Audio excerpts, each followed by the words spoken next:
Sure. I'm just going to do like a check 1, 2, check 1, 2. Those that are attending remotely, if you still cannot hear, we're talking. Send us a message that you're hearing nothing.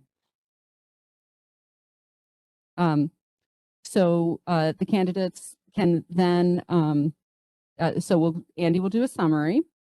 Then the board members, if we have any follow-up questions based on the information in the questionnaire, we can ask the candidates follow-ups. What we want to do though is stick sort of within the information in the questionnaire. You know, we don't want to go off topic from that too much because, for example, you know, I don't know, let's say I ask a candidate about, the track team, and they just provide this amazing answer, and then all of a sudden we want to get that person on the board because of their amazing answer about the track team, yet none of the other applicants had an opportunity to talk about their opinion about the track team. You know, that's not really fair. So we want to stick to the topics on the questionnaire when the board members do their follow-up questions. And then finally, at the end, before we finish the 10 minutes, the board applicant can have about a minute to do any sort of conclusionary remarks, and then we'll move on to the next applicant. So that's the process we're going to go through. Okay.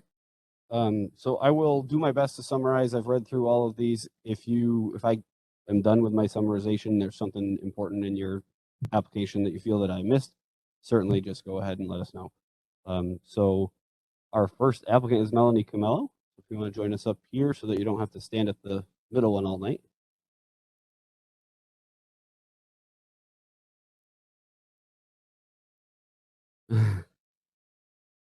Okay, so the first question on the questionnaire was, what are your priorities for the upcoming school year? And Ms. Camello mentioned keeping the schools open for in-person learning while prioritizing the health and safety of our students and staff, addressing and creating a concrete plan for the space issues at Hill School, and that she would also consider filling vacancies and obtaining and retaining highly qualified professionals and staff a priority for our schools. The second question is, what is your own or your family's experience with public education? Melanie's got 2 children who are school-aged and have attended public school since they were 3 here in Pembroke and in a public charter school. She says she has a strong relationships with Pembroke and SAU professionals. She's been attending school board meetings consistently for 4 years. Considers public education a mutual investment. And she was a member of the Space Needs Committee and is a co-founder of the Pembroke Special Ed Parent Advisory Council, CPAC. Sorry, I don't know why I couldn't get that out. Third, what do you see as the board's roles and responsibilities? See if I can summarize this because I don't want to read the whole paragraph. Creating, revising, and adopting policies and procedures, creating a comprehensive strategic plan of short-term and long-term goals, providing our community with quality public education that's accessible, equitable, and inclusive, to attain and retain talented staff, and to balance the school budget carefully without sacrificing quality and without overburdening the taxpayers. The fourth question is, what experience do you have with budget development? Ms. Camello said she's the chair of Family Support Council at our local area agency, Community Bridges. We develop and manage our state budget, and we're responsible for approving and denying funding requests. Consistently attended public hearings on the school budget and know how to read the tax impact sheet. Consistently attend the district meetings and vote on the school budget. And when the teacher contract was up for a vote, I also attended a public meeting to educate myself on the proposed contract. The answer to number 7 is really long, so I'm going to do my best, Melanie. Did I get 2 pages? I don't have that page. Can I borrow yours? Number 5, describe a new and different perspective that you would bring to the board. Melanie says she was recently part of the strategic planning working group that developed and approved a comprehensive 3-year strategic plan that serves over 1,000 families in our community. She's a licensed registered nurse. She's well-versed in special education and an advocate for families in our community that experience a disability or living with family members that experience disability. She's the chair of the Family Support Council. She creates agendas and runs the meetings using Robert's rules. She organizes and sees multiple subcommittees and communicates directly with the board of directors and the executive director of Community Bridges. She's got professional experience at a commercial health insurance company and was a DHHS employee for many years. She has extensive knowledge of Medicaid and Medicare. Number 6 says describe the likelihood that you would run for election to the seat in the district election, which is typically in March. And she says she will be running in March, as she has in the past. She's continued to attend school board meetings to remain involved. And she asked her children what they thought about her running for the position. And they said that it's important to volunteer in your community. So she'll be running with full support of her family. And number 7, is there anything else you wish to share that's not part of this questionnaire? And I'll read number 7 because it's not really bullet points. So I'll read everybody's number 7. I'll try to be quick. She says, I wear many hats in my life. I'm a mother, wife, registered nurse, advocate, student, Girl Scout leader, volunteer, and a homeowner. No matter what hat I'm wearing, I'm always reliable, approachable, and a good listener. I've worked hard to build strong public and productive relationships within my community. The Pembroke school system is very important to me, as they taught my children how to communicate and continue to support them with their ever-changing development. I remain invested in our district and support our very talented and caring staff. I was more than happy to share my experiences of the SAU 53 assistant superintendent to the panel who chose our assistant superintendent as the 2020 recipient of the New Hampshire Special Education Administrator of the Year. For families like mine, education takes on a different role in our household. Dedicated staff work tirelessly to ensure my children are successful in an educational setting. I have no doubt that as my children transition back to our Pembroke school, the staff and administration will be supportive as they always have been. I feel that my professional and personal experiences could benefit the Pembroke School Board and look forward to sharing my unique skill set and adding another hat to my collection.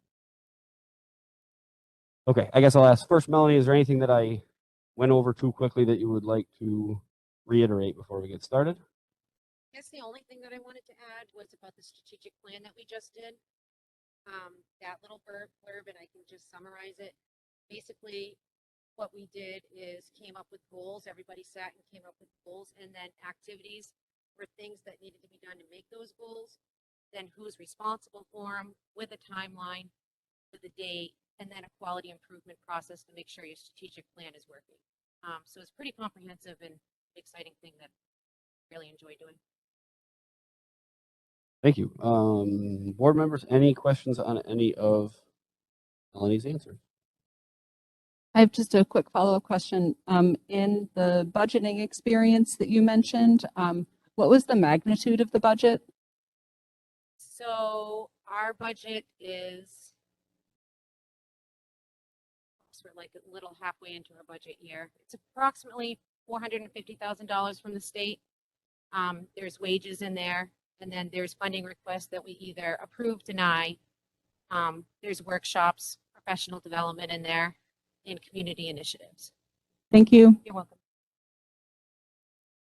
Others? And if I don't see you, just because I'm looking at my paper and I'm looking over there, so just wave at me or something. Yeah, throw something.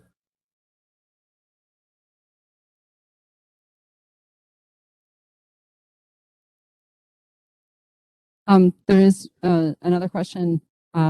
What is, or speak to us about your ability to reliably attend the school board, the regular school board meetings, and then the, committee assignments that kind of come with the job. Okay, so I've been consistently attending the school board meetings since before COVID, since I've been on the Space Needs Committee. And right now I have the ability to block off days in 6-week increments that I get so many in a schedule that I can say I cannot work and I won't be scheduled for those days. So that happens on a 6-week basis. I've never taken on any tasks that I don't give 100% to, and I feel that I'm extremely reliable.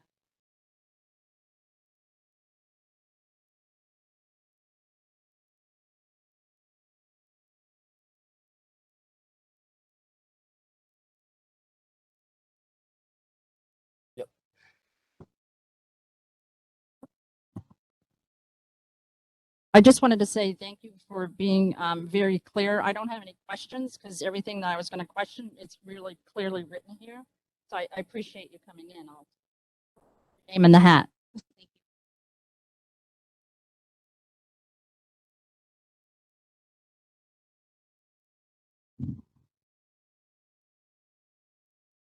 you. I think I'm clear as well. Any other questions for Melanie? Okay. I guess you've got quite a bit of time left on your clock. If there's anything last minute that you want to share with us. I guess the only other thing that I would add is, And you know. sorry, No. Andy. We talked about this at the last meeting, Okay. and we wanted to make sure that all the candidates really just get 1 minute, because we didn't want to end up in this situation where we have like Oh, 1 seven minute free for this, minutes and sorry. they fill the whole 7 minutes. So sorry, Nope, Melanie, my but bad. we want to keep everybody at just 1 Okay. minute for their That's- final sales pitch. Awesome. Thank you. I got the clock running. I guess the only thing that I would add that was in here that I didn't bring up was that I am well versed of writing memorandum of understanding and writing and adopting and revising policy and procedures. That was my job at DHHS. I looked at the statement of deficiencies and proofread those and helped create CMS policy and procedure. So I do think that that's important and could be benefit to the school system. The other thing that I wanted to say is I am a registered nurse and I'm currently enrolled in my BSN to MSN pathway. And I don't think it's necessarily a bad thing in a public health crisis that our school nurses are doing an awful lot more of other duties as assigned. And I don't necessarily think it's a bad thing to have a registered nurse either. For those of us not in the biz, can you just explain what those letters mean? Sure. So an RN is a registered nurse and I'm in a program that's my bachelor's of nursing that turns over to a master's of nursing. All right. Thank you very much. That's all I really have. Appreciate it. Thank you. Thank you. Let me make sure I have all of good. Okay. Next is Carrie Dean.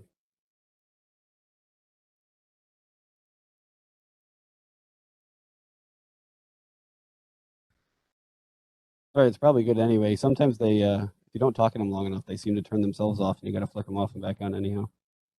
Okay, so I'll read through Carrie's application quickly. So what are your priorities for the schools in the upcoming year? A full year of in-person learning, returning our schools back to pre-COVID activities, and allowing our students and their families a voice in the decisions that affect them daily. What is your own and your family's experience with public education? Carrie says she attended public school from kindergarten through graduation, and here in Pembroke, her oldest daughter started kindergarten 12 years ago and has been positive throughout the years. Issues were slight for the most part and dealt with immediately. What do you see as the board's roles and responsibilities? She says providing the students at Pembroke schools with the best education possible while still being mindful of our spending, listening to the students and parents before, during, and after decision making that affects their day-to-day learning and overall school experience. For experience, what experience do you have with budget development? On an obviously smaller scale, I work on budget development at my current job for supplies, training, and meals and entertainment. I've gathered new knowledge over the last years by watching our budgeting process here in the town and the school. Describe a new and different perspective that you would bring to the board. She says the new and different perspective I would bring to the board is that I currently have children in the high school environment, unlike the other members, and have a child on each end of their school experience, a first grader and a junior, which provides an opportunity to see how each decision will affect all of our students. I also come from an accounting background, which I think is a new perspective. Number 6, describe the likelihood that you would run for election to the seat in the next district election, which is typically in March. Carrie says, I ran for the school board in March 2020 and have every intention of running again this coming March. And number 7, is there anything else you'd like to share that is not part of the questionnaire? And she said, though I may not see eye to eye with some current members of the board, it does not mean I'm not willing to work with those members to make sure we give our students the most beneficial education they can receive. If we all agreed all the time, we would never move forward, and it would be a very stagnant world. So first I'll ask Carrie if there's anything that you want to throw into any of those quick that I missed. Read all my bullet points. Okay. So board members, questions for Carrie?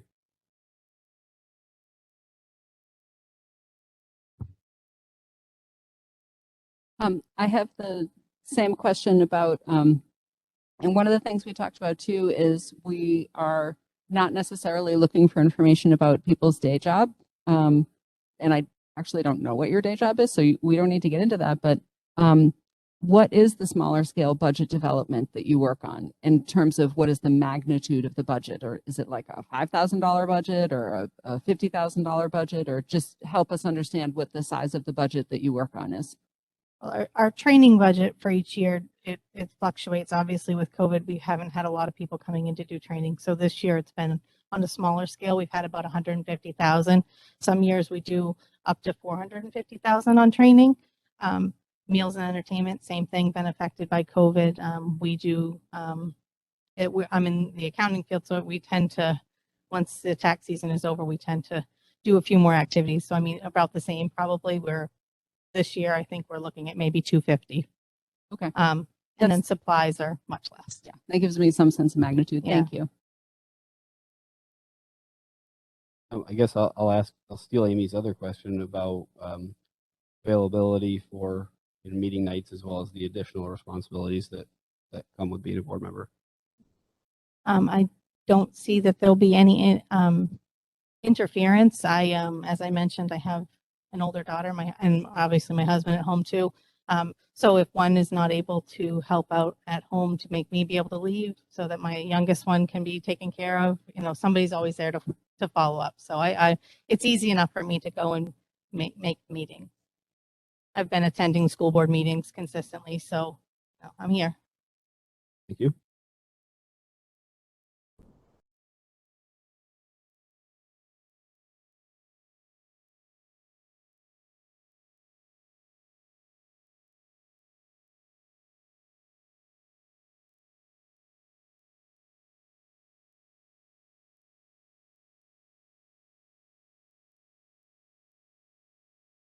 I think that's it for me. Anybody else? Anything? Last question for Ms. Dean?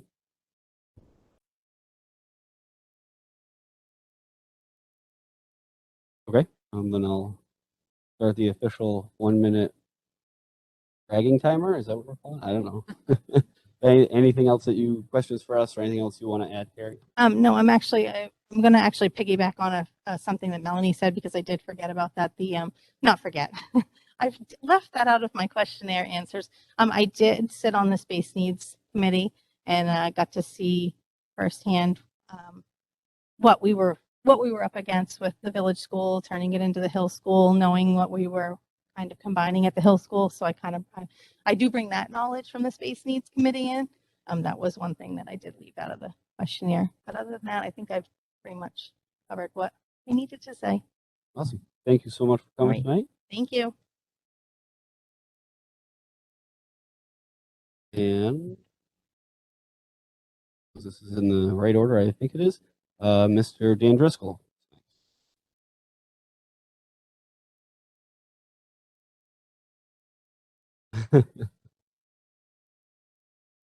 All right, I'll try to read through Dan's quickly. So priorities for the upcoming school year. The first is to maintain a safe educational environment for both our students and staff.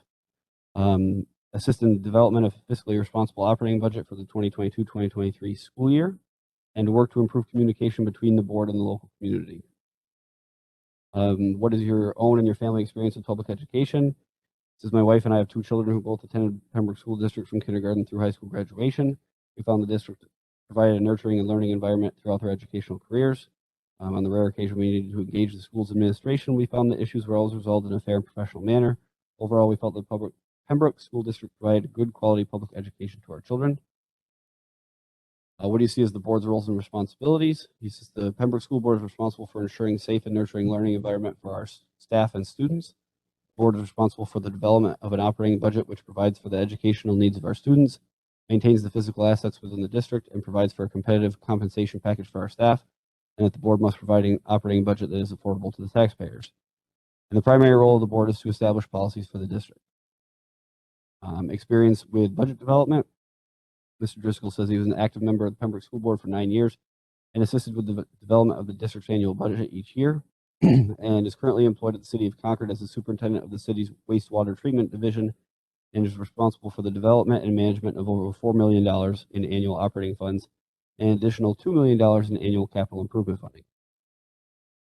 Number 5, describe a new and different perspective that you would bring to the board.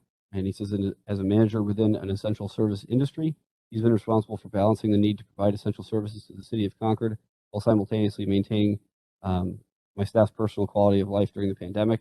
I've been able to work with staff to find innovative solutions that have provided the best possible outcomes for everyone during these challenging times. Describe the likelihood that you would run for the election for hard time tonight.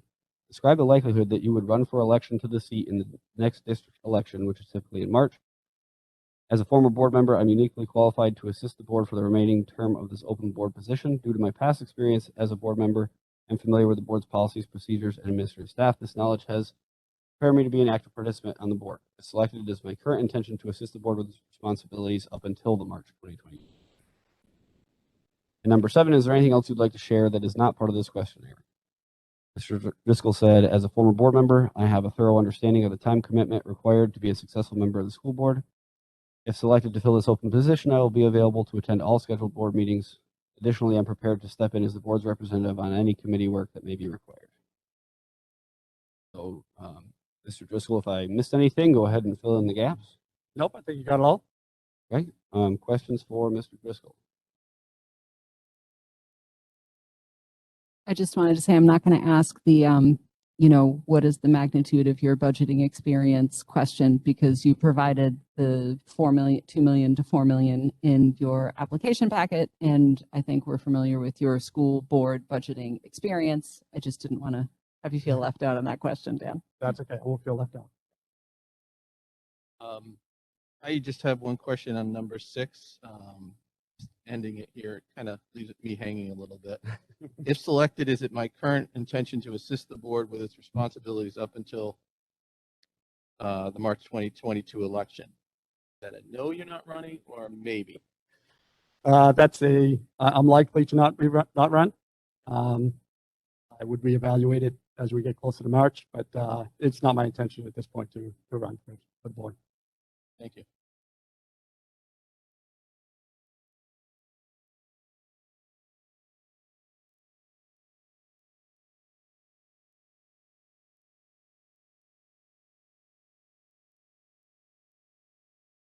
Yeah, I think I'm good. I hate to be brief, but it was thorough. And I mean, just to sort of say it, you anticipate you would be able to reliably attend all of the board meetings, and then the committee meetings that you're saying, or the committee work that you're saying you could step up to, you anticipate reliably being able to attend those meetings? Yep, I went through the schedule for the rest of the year up till March. My calendar is clear for all the posted dates at this point, and I don't see any issues making time available.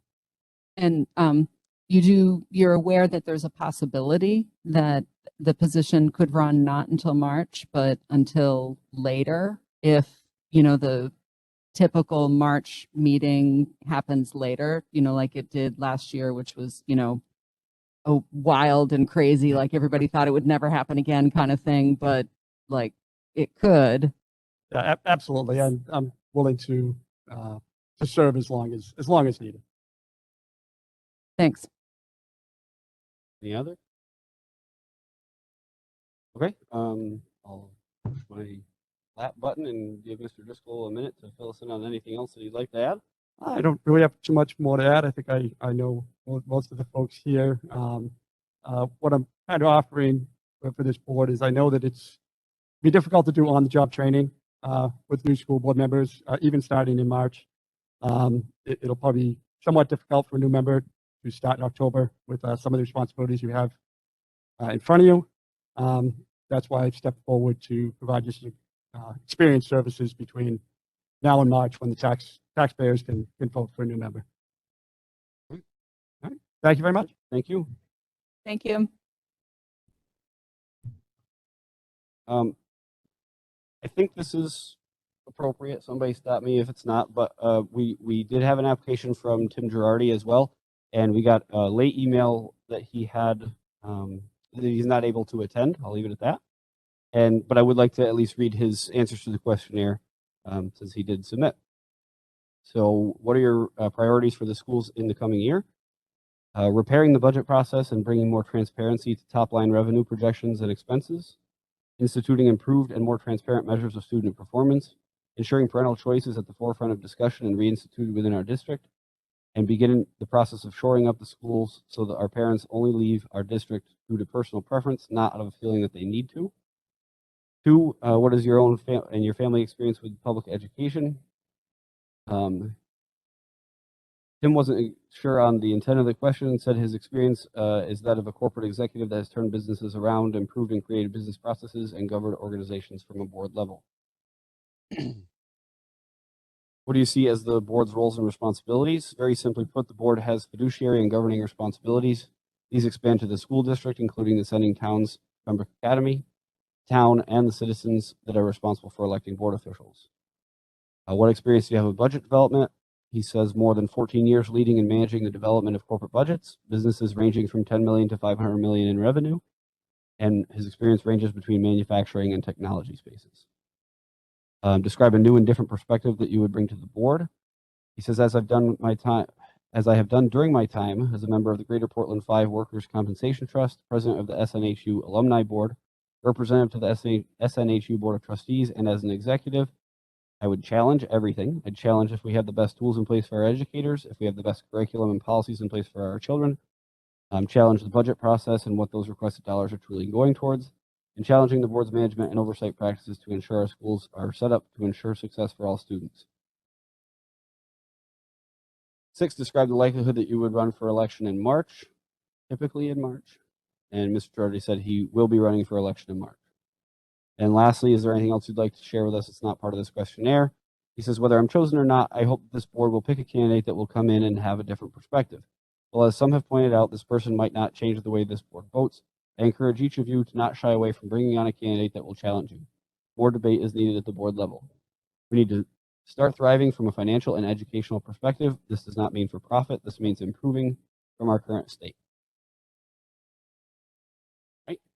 So we will move on. Our next one alphabetically is Ms. Robin Githmark.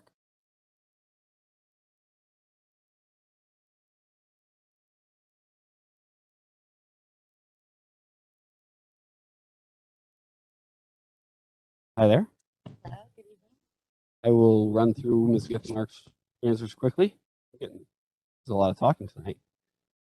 Priorities for the upcoming school year: improve communication among teachers, administrators, parents, and school board to the community. How assessments are being used in schools to drive instruction and develop support programs and interventions as early as possible. Increase the educational outcomes of all students. Fiscal responsibility to taxpayers in this town to prioritize school budget items and prepare long-term savings plans for future changes in staffing, materials, and building improvements. And social emotional development and mental health in our schools for students and faculty alike. Yours and your family's experience in public education. Ms. Githmark says she's a 5th grade teacher in Hooksett Public School System for 22 years. She's got a master's degree in curriculum and instruction, special education teacher for 6 years, PTA board member in Hooksett Positive Behavior Interventions and Support Committee, emergency management team leader, social studies committee leader, hiring committees, and a mentor to new teachers. She has a 9-year-old daughter that attends Pembroke Hill School. What do you see as the board's roles and responsibilities? Work together with the public to advise and collaborate in order to advance our public school system, to develop budgets with conservative spending to maximize education, communicate and collaborate with the public, and to unite parents and schools in order to make informed decisions about what's best for our students in advancing learning outcomes. Experience with budget development. She says she's been in charge of the 5th grade team budget for the past 8 years. She's filled out budget requests and made justifications for supplies each year. She's got experience meeting deadlines and comparing prices to get the best prices. She's collaborated and communicated with colleagues in administration throughout the process. She watches Hooksett school board meetings and is familiar with how these proceedings occur. She understands working within school budget and constraints and believes in conservative spending in order to maximize education. Describe a new and different perspective that you would bring to the board. She says school boards need teachers on them. There's a Pembroke teacher on our Hooksett school board, and I've seen the positive benefits of this. She'd like to bring an experienced educator's perspective to the board. She's willing to share new ideas and best practices that she's seen throughout her career, and willing to listen to the opinions and suggestions of taxpayers, school faculty, and students in order to make informed decisions on what's best for students and learning. Describe the likelihood that you would run in March. And she said, it is likely that I would run in March for an open position. And lastly, is there anything else you would like to share that is not part of the questionnaire? She says, as a dedicated professional and a concerned parent, I think I would not only complement, but add firsthand experience to this board. I will be professional and promise to do the research when it's required to make informed decisions. I value the opinions and perspectives of others and will keep an open mind, and I will make decisions based upon what is in the best interest in the education of our children. Thank you for doing that, and thanks for being with us tonight. Is there anything that I went over too quickly that you'd like to highlight? I think you've got everything. Thank you. I'll try my best. All right, questions for Ms. Githmark. Am I saying that right, Githmark? Yes. I had 2 questions, Andy. Thank you. One is just could you describe the magnitude of the team budget that you've been working on? And I'm going to ask you two at once, which is on your number one, I just didn't understand your second bullet, how assessments are being used in schools to drive instruction. I just wasn't sure if you're feeling that that's a negative thing or a positive thing. If you could just like elaborate or clarify a tiny bit. Thank you. Of course. As far as the budget question goes, I've been in charge of ordering books, manipulative supplies, giving feedback as far as ordering new programs, piloting new programs. We've developed some long-term savings plans as part of our district in order to purchase new programs over the years. So I'm familiar with that. And I understand what it takes to justify the need for our materials each year. And with a constrained budget, it's difficult at times. And I understand that there's some flexibility needed with that as well, that process. As far as your second question, the assessments in schools are just, I think that's an important part of our school board, is to discuss the assessments that we're using on a continued basis to make sure they're the best that we can afford, that provide us with the best results to drive instructions as teachers. I think that's the main part of our job. It gives us results. It identifies the points that we need to work on with our students, and it's very helpful with early intervention programs as well. So having that discussion would be a very valuable asset to our board. Thank you. You're welcome. Andy, I just have a question for you on number 5. I didn't hear it, but it might be the mask. That it states here that school boards need teachers on them. There's a Pembroke teacher now on a Hooksett school board. Yes. I just wasn't sure. I didn't hear that part, but I saw it in the. Yep. Thank you. I'll go ahead and ask the availability question since we've asked everybody else. So as far as our regular scheduled first and third Tuesday meetings and then committee assignments. I'm available for all meetings and subcommittees. Sure.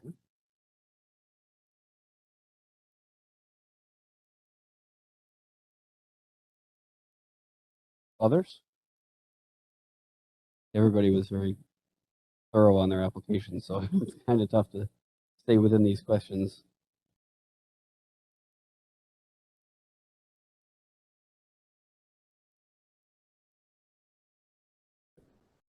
Okay.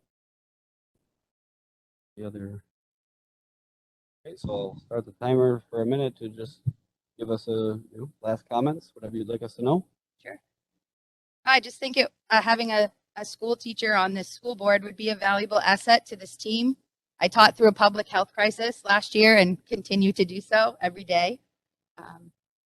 I'm a leader at my school. I'm a creative problem solver. I'm willing to learn new things and work with all types of personalities. I have an open mind, and I'm a great communicator. And like I said, I'm available for all meetings and subcommittees. Awesome. Thanks so much Thank for being you. with us tonight. Thanks for having me. I appreciate the opportunity. Thank you. Okay. The next in the packet is Mr. John Keller. Are you here tonight? Awesome.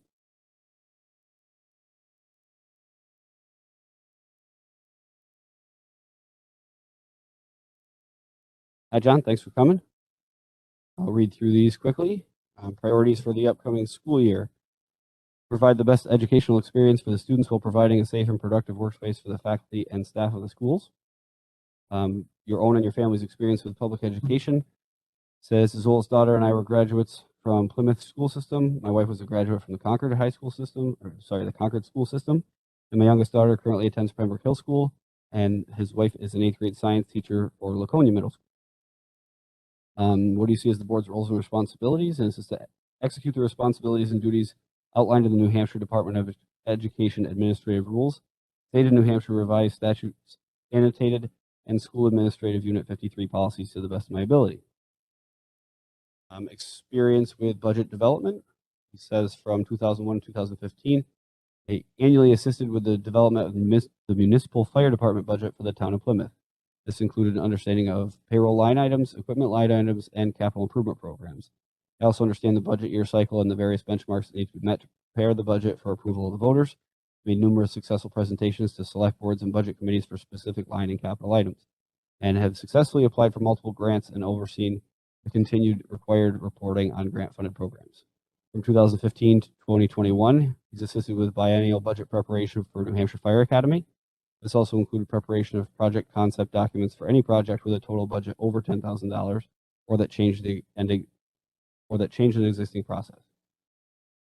Describe a new and different perspective that you would bring to the board. As being a retired municipal and state employee, I understand the ripple effect that a board decision carries. Identifying and receiving input from all stakeholders, whether it be students, teachers, parents and guardians, administrators, or voters, is paramount. Describe the likelihood that you would run for election to the seat in the next district election, which is typically in March. If the experience is a positive one, then I would consider a run in March. And last, is there anything else you'd like to consider? Goodness, is there anything else you would like to share that is not part of this questionnaire? And he did not. Sorry. Was all right. So, Mr. Keller, if there's anything that I went over too quickly that you want to highlight, that's go right ahead. Nope, you got everything. Okay. So questions for Mr. Keller? Okay. Last but not least, my standard question. So what is the magnitude of the Town of Plymouth Municipal Fire Department budget? $1.2 million. Thank you.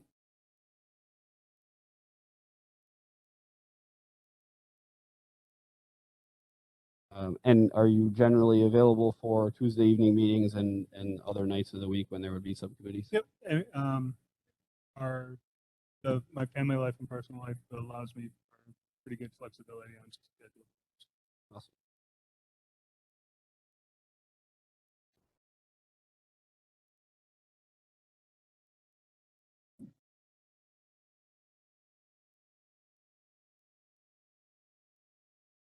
Yes, I have a question concerning question number 6. How would you characterize or define a positive experience on the school board?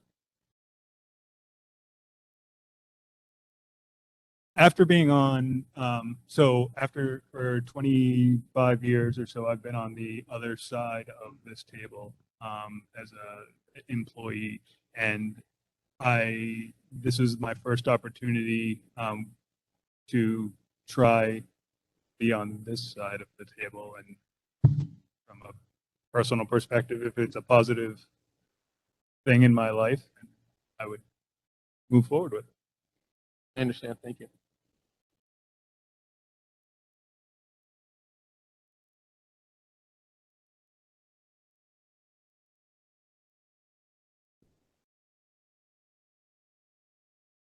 Okay. Anything else? All set. All right. Anything that you want to add or let us know about? So, like I said, I've been a municipal or state employee, serving in the capacity of a firefighter or working for the State Fire Academy for the last 25 years. So about 3 weeks ago, I recently retired and was looking to give back to the community in a different way. And this actually happened to be one of the first opportunities and a really good opportunity to try that out. Awesome. So.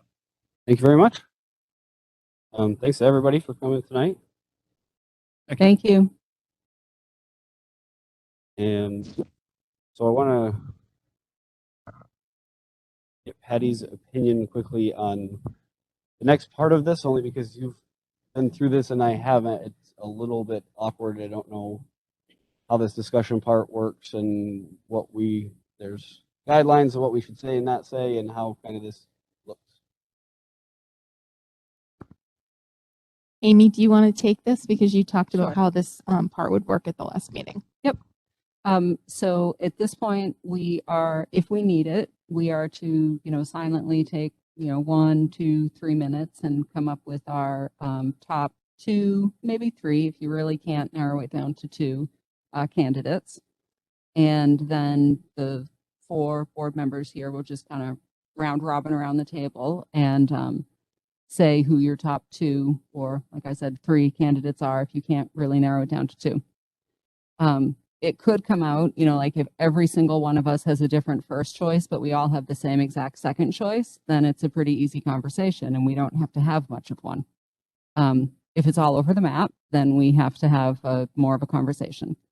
If we do have to have more of a conversation, then what we should do is we can focus on the positive attributes of why we think we would like to have the person we would like to have join the board.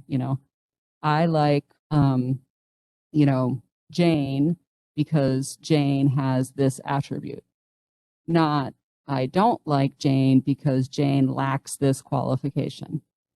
And so if I say I like Jane because Jane has this attribute, and just to use Jean as an example, if Jean doesn't like Jane, then Jean doesn't say that. Jean says, I prefer John because this positive attribute.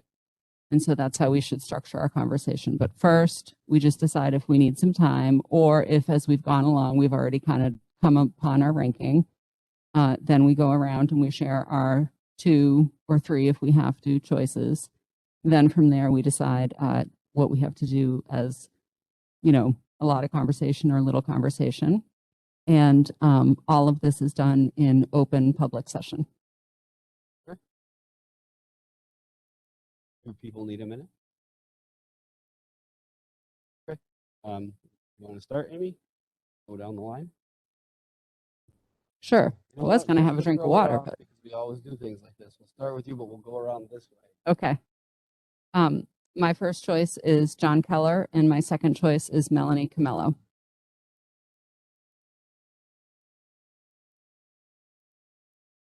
Amy, I didn't hear your first. John Keller. Ann?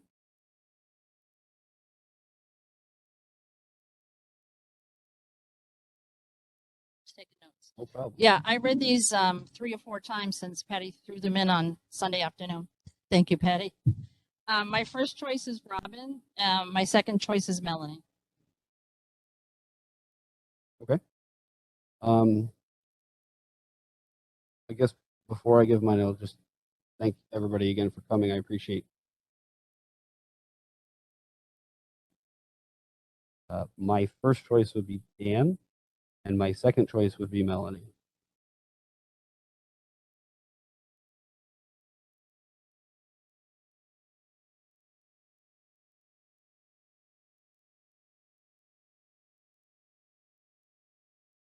This is kind of tough. My first choice would be Dan. And I guess second and third, not necessarily in that order, at this point would be Carrie and or Melanie. Yeah,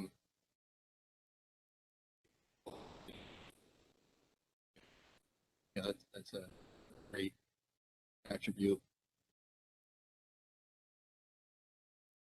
Okay. So I see there's a lot of second choice Melanies on there, and a couple of first choice Dans. Anybody have thoughts on where to go from here? Anybody want to make a case?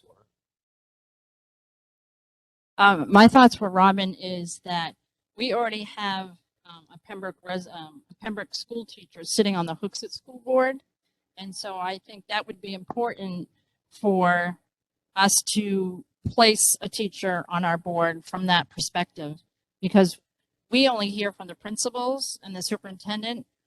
We don't have very much opportunity or any that I remember that we can speak directly to a teacher who's in the thick of things. The decisions we're making is what they're carrying out. I definitely agree. And when I first was on the board, we had Pat, who was a teacher in Raymond. And it's definitely very valuable perspective. Others? Sure, I'll put in a plug for John Keller. I really liked the way in his application he talked almost as much about the staff and how important that is, equal you know, right up there with the students. I liked about how his family has very strong ties with public education. And I also agree that it's important to have the perspective of educators on the board, you know, not just in public participation and through negotiations with unions and all that, but on the board. With John, we would get that indirectly because his spouse is an educator. And I think that that is important. I am extremely, I think it's really important, his municipal and governmental budgeting experience. That's probably the key thing that I think he would bring to this board. I mean, he's done it for decades. He's done it at a very, you know, high number where it's sort of on par with the work that we need to do here. And he is trying to follow the rules and not compare negative attributes and whatnot, but he is possibly interested in serving a longer term role after this. So after the learning curve that would come with this smaller term of several months, we could continue to have that skill set for years to come. He's got a kiddo in the school system, and he's newly retired with a lot of free time, you know, and so he hasn't like filled that with pickleball and all these things that I hear retired people do. So So you're doing that? Are you playing pickleball all the time? right, right, yeah. So I think for all those reasons, he makes a very, very strong candidate, and that's why he's my first choice. I guess I'll justify my first place vote for Dan. This is, I guess, maybe a little selfish. As the MBC rep, we're staring down the barrel of budget season, and while everybody seems to have some relevant budgeting experience, some stronger than others, Dan has done this job before. He did it for a long time, and the learning curve just wouldn't be there. You know, coming in before the first presentation that we get from Amber, he'd be hitting the ground running. And I think it sort of, in my mind, gives the voters a clean slate in March too, if he decided not to run. You know, I think all of these people I would certainly encourage to run and would be strong candidates. But for me, looking at what the rest of this year looks like, the biggest thing on our plate is the budget, and the opportunity to have somebody come in day one and know what they're doing around that would be very valuable. I'd have to echo some of what, most of what Andy said in regards to Dan. The other part that I'm looking at, and again, this I think is, I'm looking at the whole board in total here. I've got 3.5 years experience on the board. Dan would bring long-term experience and help us to be better, I think. You know, in addition to budgeting process, but working together as a board. We're still feeling this out. And to have that firsthand knowledge right sitting here with us, helping us along, mentoring us, if you will, I think would be a great asset. But again, you know, everyone, however it goes tonight, everyone that came in, you know, I think would be a benefit to the board and to the schools, also to the town. So I encourage everyone to continue running no matter how it plays out.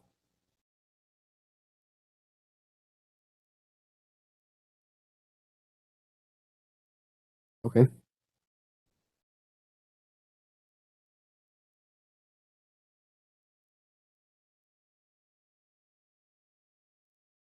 So Patty, does someone make a motion? I'll make a motion to nominate John Keller. Okay, is there a second? I'll second. Discussion?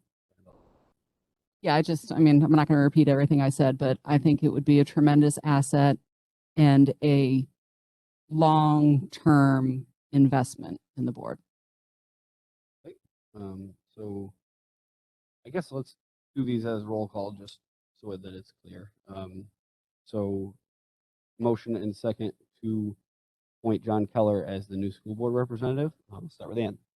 No. I'm a no. Dean No. and Amy. Yes. Okay, so that fails. Motion to appoint Melanie Camello. Second. Second. Any other additional discussion? Okay, go the other way. Amy, Yes. Dean, No. yes. I'll say yes. That's that. So congratulations, Melanie. Again, thank you everybody else for joining us. And looks like there's going to be a lot of names in March. So again, thank you all. And we hope that you all stay involved as well. Melanie, if you wish, you're welcome to join us at the table tonight. You can't vote on anything until you're sworn in by the town moderator, but you're welcome to join us. Thanks, everybody. Thank you.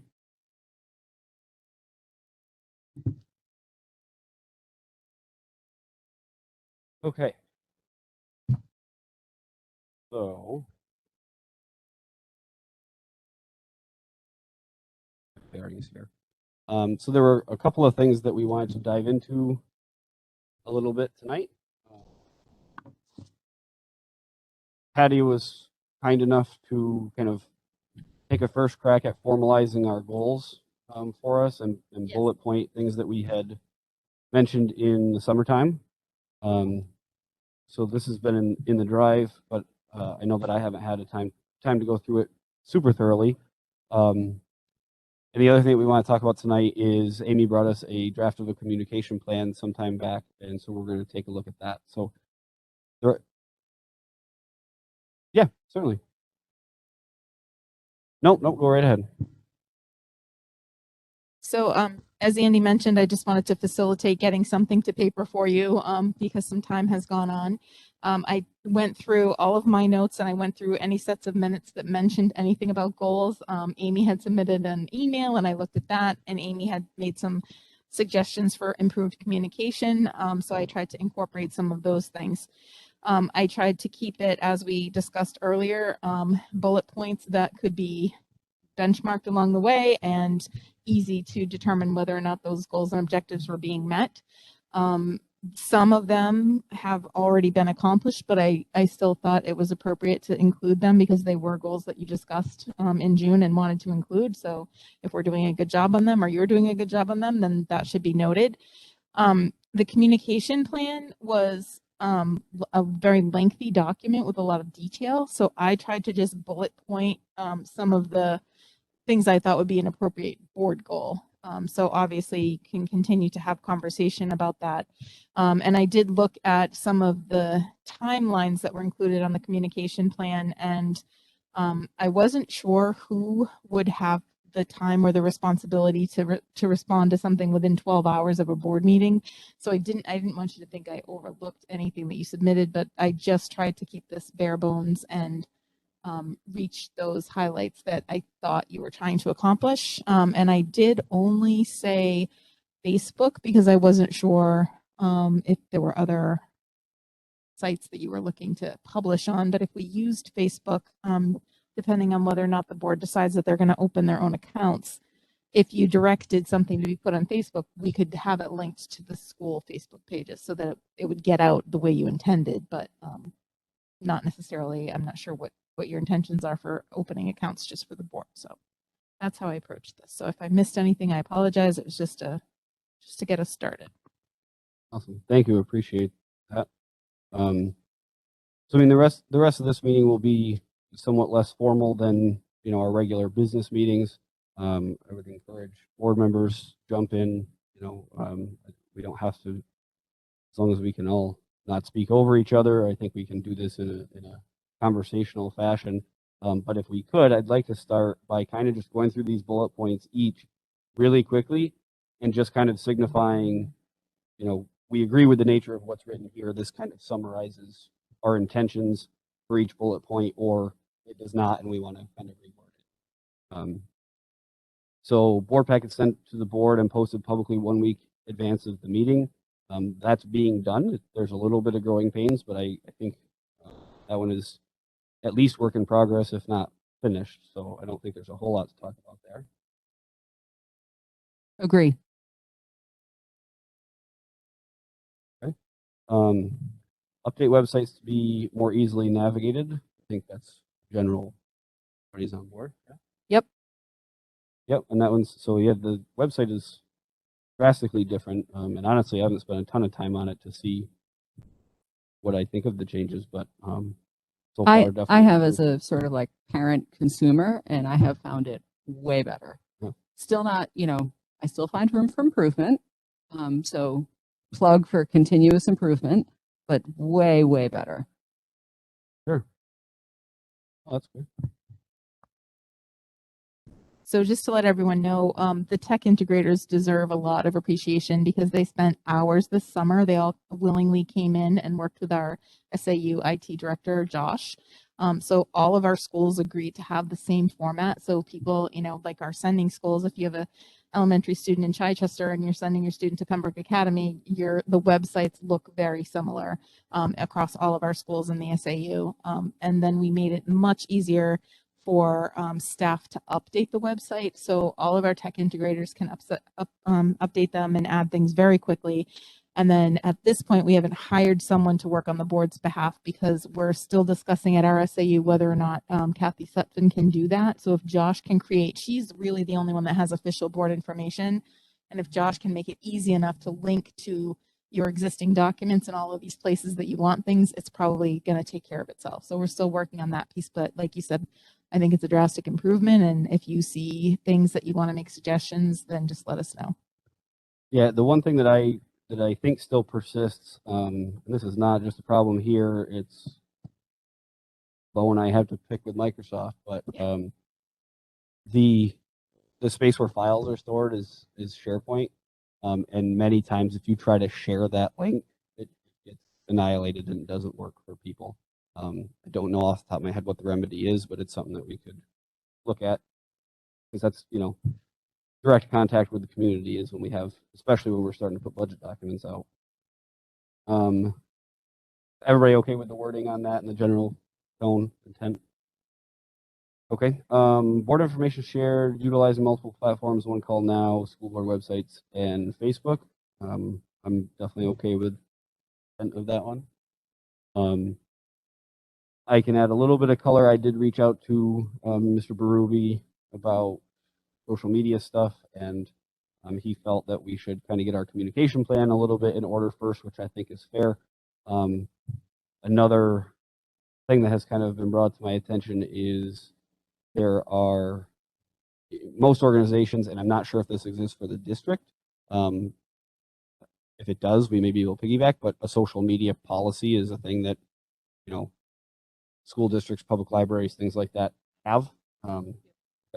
So I'd love to see a copy of that and make sure that it works for us too, but basically outlines what information will and will not be posted, what the purpose of the accounts is, and everything like that. As far as just Facebook, I would leave probably a recommendation to Mr. Berube would be my opinion, but I know that I don't have Instagram or TikTok or any of those things, but I know that some of them make it easier to share the information amongst all of the other ones easier. I think I was told that it's Instagram maybe that has like one click and it will go to your Facebook account and to everything else. So if we could integrate those things to make it easy for Kathy or the chair or whoever's going to be in charge of those things to put it in one place and click a button and it goes to 5 places, that would be great. And obviously, we'll go more in depth on all these. I just want to kind of hit the high points. Live stream meetings. Hey, look, we got one done. I mean, Andy? I would definitely, yeah, go ahead. You say the same thing as me. I would like to add more information there, as in live stream meetings that Pembroke School Board members are attending. So a lot of residents are asking, because we do subcommittees, we do the area agreement meetings, they're asking for more streaming of any Pembroke School Board member is attending. Okay, we can And- have that discussion. I think we just need to be careful though, like, I don't know what the right words are, like in their official capacity, you know, so like if Anne, you're going to an executive committee meeting because you are the representative of the Pembroke School Board on the executive committee meeting, then I think that that's a yes, that's what we're talking about. Yes. If I happen to go because I just feel like going that day, I don't think that's what we're talking about, because then I'm No, not just I'm not saying- going like in my official capacity. Correct. Yeah. Correct. But and if it's only physically, if the meeting is only physically here, they're not asking us to carry a camera to Allenstown or Chichester. Or, that's what they're asking. But if we have a meeting in this room and we have the capability Yeah, to do it. yeah. Okay. Yeah. So I've got that noted down for. I had a question about this one as well. And again, some of this kind of leads into the communication plan, but I think it's really important to allow, when we have live streaming of meetings, to allow those members of the public who are attending remotely to be able to participate remotely, you know, to be able to talk.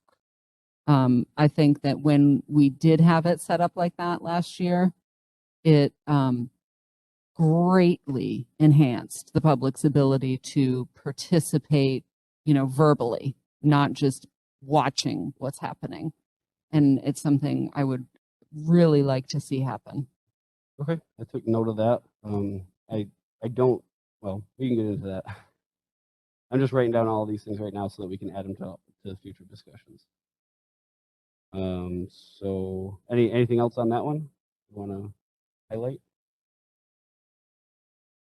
Okay. A summary of important board decisions will be sent home via one call now and shall be posted on websites and Facebook as soon as possible. I think you've been doing summary, and I assume it's hitting these platforms, or at least one call now. I've been trying to do the board summary on really important decisions that I thought public would want to know immediately. So, you know, that's just me sort of getting information out quickly on your behalf. But if you wanted to change that somehow, or you're not impressed with the format of those emails, what, you know, that's just sort of my attempt to get information home. So I'm open to discussions if the board wants to have some different type of communication. I would like us to have a different type of communication. And again, this is in the proposed communication plan that I put together. But first of all, Patty, this puts you in the position of having to decide what's important and what's not, which there are some decisions that are obviously important, and there are some decisions that are obviously not important. But there's a whole bunch in the middle that are like, I don't know, is that important? Is that not important? And so I just think it would be great to get into the routine of just reporting out all of the motions that and what all of the results on the motions were the morning after a board meeting. That's the 12 hours thing that you were mentioning earlier. I do think we need to talk about who's going to do that. But I don't think it is that tall an order. It also completely eliminates that decision making of like, is this important? Is this not important? For those of you that, you know, review the Facebook communications that our board meetings create, there's often a lot of question about like, what happened at the board meeting? That would take care of a lot of that. So I think that I think the summary is important. I think the one call, Facebook, all that, I agree with that. But I think it should just be the motions, you know, boom, boom, I move, blah, blah, like whatever the motion was from the meeting. Someone can coordinate with Sandy on an interim basis to get us going. I'd be more than happy to do that. So I think that's what I'd like to see happen. Okay, I've noted that. And I think, you know, again, we had communication plan kind of on the agenda for tonight. So when we get through the rest of these, I picture circling back up to these ones and going a little bit more in depth. You know, we don't need to be here for 5 hours, but we can flesh some of this stuff out. And if we can check one or two more off the list, or at least get them to work in progress, that would be fantastic. Andy, can I ask a question? Absolutely. we're not asking Melanie for any of her input. I know she can't vote, but she's here. Yeah, obviously, feel free to jump in with anything. This is not, again, an official motion, so your opinion is certainly welcome. No, Sorry if I agree didn't with make that most clear. everything you guys are talking about, especially the live stream meetings. I've heard that too a lot. Make sure you get your mouth right on I the know mic. these masks are not easy, are they?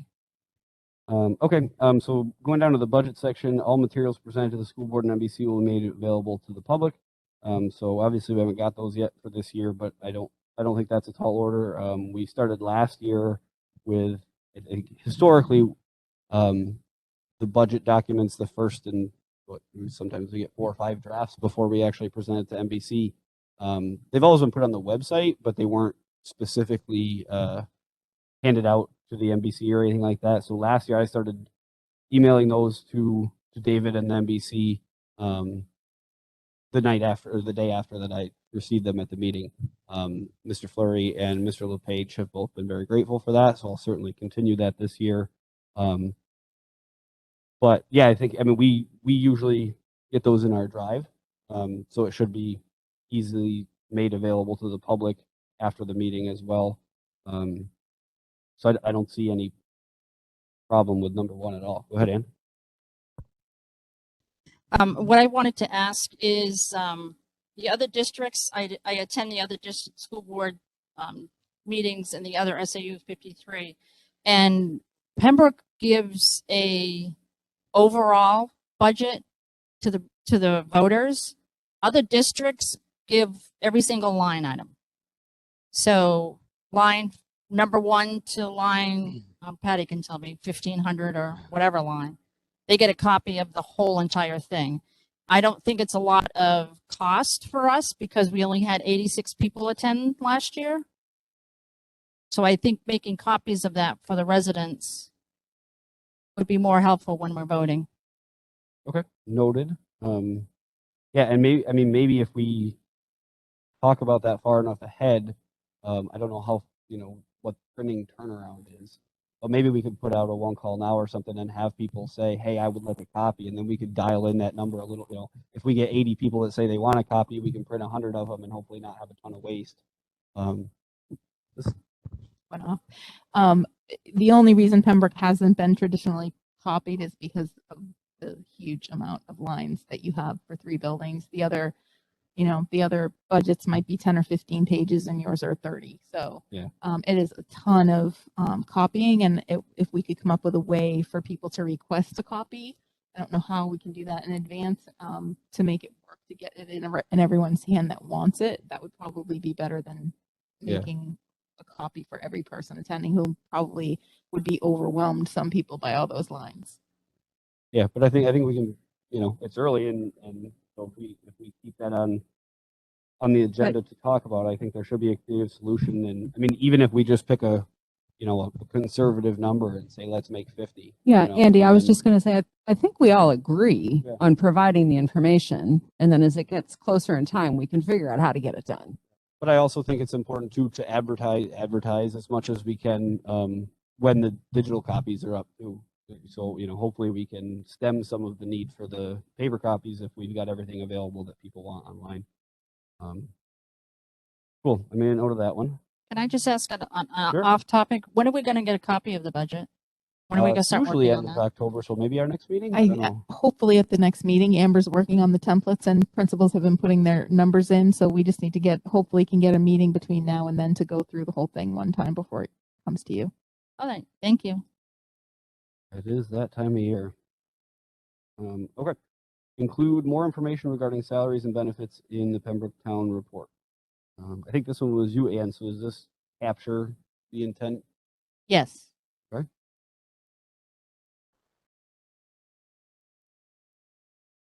That will be also if Jane, would you allow me to be your mic police, please?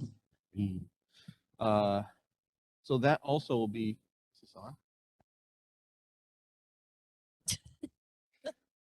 on? If we get out copies, printed copies, that information will be included because that would essentially be the same information we get also in our budget packets. Salary and benefits are Just the salaries, right?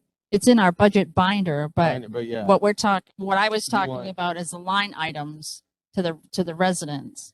When we give out the line item budget, we don't include the salaries. Right now in the book, we just say,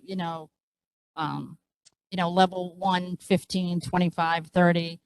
And it gives us a price range, but it doesn't tell us, like, we should acknowledge teachers that have been here 10 years, 15 years, 5 years. By just looking at, what level we pay, it doesn't tell me that this teacher's already done 25 years with Pembroke. So that would add to the cost, right, for pages if we did everybody's salary. You're talking about the town report, right? town report. That's what I was. Yes. Yes. Yeah. So if we just put it in the town report and not a printout copy to give to everybody, that's what I was thinking. Yeah, and I would want to coordinate with the town. You can obviously be the liaison to that, so that we don't submit to them, 40 pages when we usually give 3, just so that they would be aware Oh, when right. they're copying the town reports. Yeah. Is that, I don't know, I've never seen the financial system, I guess. Do you think that's something that's fairly easily dumped out for us to get like a preview of it in the next 2 meetings, or not really? I need to look at how the town reports it. Our years of service don't show up anywhere, so that would be, we'd have to create a new sheet and manually enter that. So when it spits out I think we're getting a little bit confused, and correct me if I'm wrong, but I think the objective here is that when you read the town report and you look at the municipal side of the budget, it's extremely detailed. It more or less, I'm sure this is not a true statement, but more or less leaves you with no questions. You can figure out everything. But when you look at the school budget side, you are left with a lot of questions. You can't figure out, like, that specific position's salary. And so I think what Anne is saying is provide a version of the school budget that is like the same as the version of the municipal side of the budget. Is that essentially what we're saying? Right. Because the salaries are already, each person's salary and what we pay for Medicare or retirement, because the town's got a 17% increase in just the retirement. We can't touch that because that's mandatory. So if people would know, we can't touch that part of the school budget because it's mandatory. Right. But I don't think that, Anne, what you're saying is let's have the school district create a whole entire new version of the budget for the town report. I think you're just saying let's use the more detailed version that we have. Right. So what I'm saying is the pages that have the town Pembroke employees have the same one for the school district employees in that book, but the printout of the budget is different. It would include those salaries because they're already in the town report. Okay. And a plus for Pembroke School is the town pays for printing that book. We pay nothing. So we could enlarge that 12, 15 pages. It's not going to come out of our budget. We're a little in the weeds on this, but I think we understand the intent. And so since we're going to circle back to communication tonight, unless somebody disagrees, we can circle back to this whole budget section in our next work session meeting. And that will be timely anyway, because we'll have seen the budget by that point, and some of this will be a little bit more real, and we'll know what we're dealing with. And can I just make a request? Can we maybe pick either Anne or Patty? Can someone just bring a copy of the most recent town report and, a budget binder? And if we have those two things, then I think we can figure out what we need to do with this topic. Yeah, the library's got extras in the town. Also has I can bring them to the next meeting. How many I copies? probably got one too. 5, 7. I don't need a copy. Yeah, I think probably just one for us to get an idea Oh, of what okay. we're looking All at. right. Thank you. Andy, can I just ask Sure. one thing on the budget? I think somebody already mentioned SharePoint, but last year it was really, really hard for the public to download those documents. You have to download it and you have to convert it to a Word for it to open right. It's very cumbersome for the public to access those Yeah. documents. Yeah, we'll make sure that it's in. I mean, I think the easiest thing is PDF. I don't think that it's necessarily appropriate to give the Excel sheets to the, I mean, I guess we could, if people want to manipulate them to see what things would change, but yeah, I think that. So could even be- if there was a folder on the website that the PDFs were just thrown in there, it might be easier, but Yeah. it was really hard last year for people to access those. I think, like you said, it has to do with how we store internally our documents. And when Kathy links them to the website, we store everything in SharePoint. So I think that's where the glitch happens. Yeah. So I I can look wonder if into there's that. a way, and this is off topic too, but I wonder if there's a way to make a Google Drive folder that has non-restricted access, that, we could sort of recycle, during budget season. It can be, this is the official, where we're dropping the official copy of the budget, the most recent one. And then when it's not budget season anymore, you take that out and, and that could be linked to from anywhere, depending on what we're doing at the time. But anyway, yeah, just an idea. But SharePoint is notorious for being. Okay, the last one under budget is to provide more details to help the public understand what they're voting for. I think this is what I refer to as the eternal struggle. Is there somebody that wants to speak to this one? Okay. I think a lot of that kind of falls into some of the discussion we just had about the prior one. And I guess my feeling on that one, I can't remember if I'm the one that put it on there or not, is, it is a balance. The method that Amber uses is, has reason behind it. So I don't think it would be responsible to change things in a drastic way that's going to make it more difficult for the business office to provide it to us. So, public understanding, what does that look like? Does it look like a second document that the board can manipulate that kind of boilerplates the big budget, and summarizes things? Or is it the big budget with some highlighting changes and some added notes? I don't know, but I definitely think it's something that we can work towards. And I think that the NBC can be a good resource there. Jerry and Mark have seen lots of budgets from lots of different places and been through this a million times. And hopefully they can be a resource, or at least a sounding board. If we've got an idea of how we want to present this in a way that would be understandable to the voters, I think they'd be more than happy to review and tell us what they think of it. Interested in that change as well. So we'll peg that for next meeting, that budget section. And I think we will tentatively plan on that being our only one for that meeting. But if we feel we get through it quicker than expected, facilities is a short list too, so maybe we'll look at that. But that's what I'm thinking now. So we'll jump down to the facilities section. The first one is finalized plans for renovations at Hill School. Comments, questions there? I think it's pretty clear that that's, it's way too late to talk about bonding that this year. Yep. But I think it needs to, we essentially lost a year, with having to focus on nothing but COVID last year. That kind of robbed us, and I don't know what that's going to mean for the lease of the modulars. I think we'd be hard pressed to get out of there in the 5 years like we had hoped to. I don't know if there's the opportunity to, negotiate short-term extensions with them where we can just get 1 more year or 2 more years or whatever.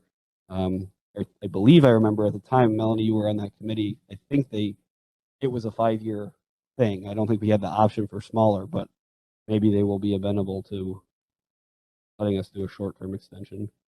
I remember too. Exactly.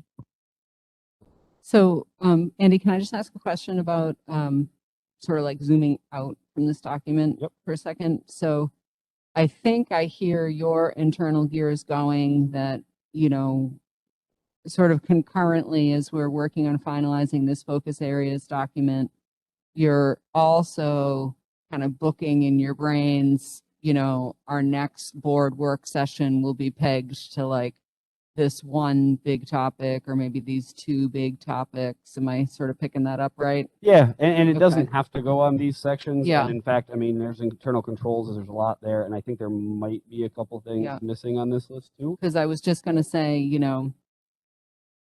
it's kind of very overwhelming for me to say this, but like 2021 is almost over. We don't have that many more board meetings left in this calendar year. I would love one of our work sessions to focus fully or partially on this bullet item. Establish our plan for Oh, yeah. renovations to Hill School. And I mean, I think that, so if this is, That's all, just yeah. in terms No, of no, agenda but you're right. I setting. mean, so maybe that's the big, like I said, I think budget may not consume an entire meeting. So maybe we can plan on budget and starting that conversation next time around. Because it's going to end up encroaching on business meetings, and I mean, there's going to be a lot of time spent on that. So, yeah, I think that conversation is a sooner rather than later thing. And yeah, like I said, we kind of lost a year there, and that stinks. Establish a small committee and gather public input regarding the future of the Grange building. I think I probably said something about a committee at one point, and don't remember that specifically. I have attempted to reach out to Mr. Garvin a couple of times and haven't got a response, but I will keep trying. But we certainly can move forward with forming a committee at any time. I think he would be an invaluable resource, but he's certainly not the only interested party in town. So I don't see why we can't start to move forward on that one fairly soon too. You know, Yeah, I think we should do this. the first steps, you know, of actually creating a committee are pretty keen and not a big deal, and we could get that ball rolling sooner rather than later. I won't go into what I know of the history of that. Just safe to say it's an important one. Sorry. All right, I thought I had to sneeze. It's stuck. All right, monthly facilities updates provided at board meetings. Josh has been here doing that for us. Is there anything that anybody wants to add on that, or anything you'd like to see different than what he's been providing us? I'd like to see something different. Okay. I'd like to see, and this can be super brief, can be bullet points, it doesn't need to be sentences or anything. I'd like to see this in writing at the 1 week prior to the board meeting timeframe. I think that it hinders the functionality of the board when we receive information in real time and then have to react to it right away. It also makes our board meetings longer.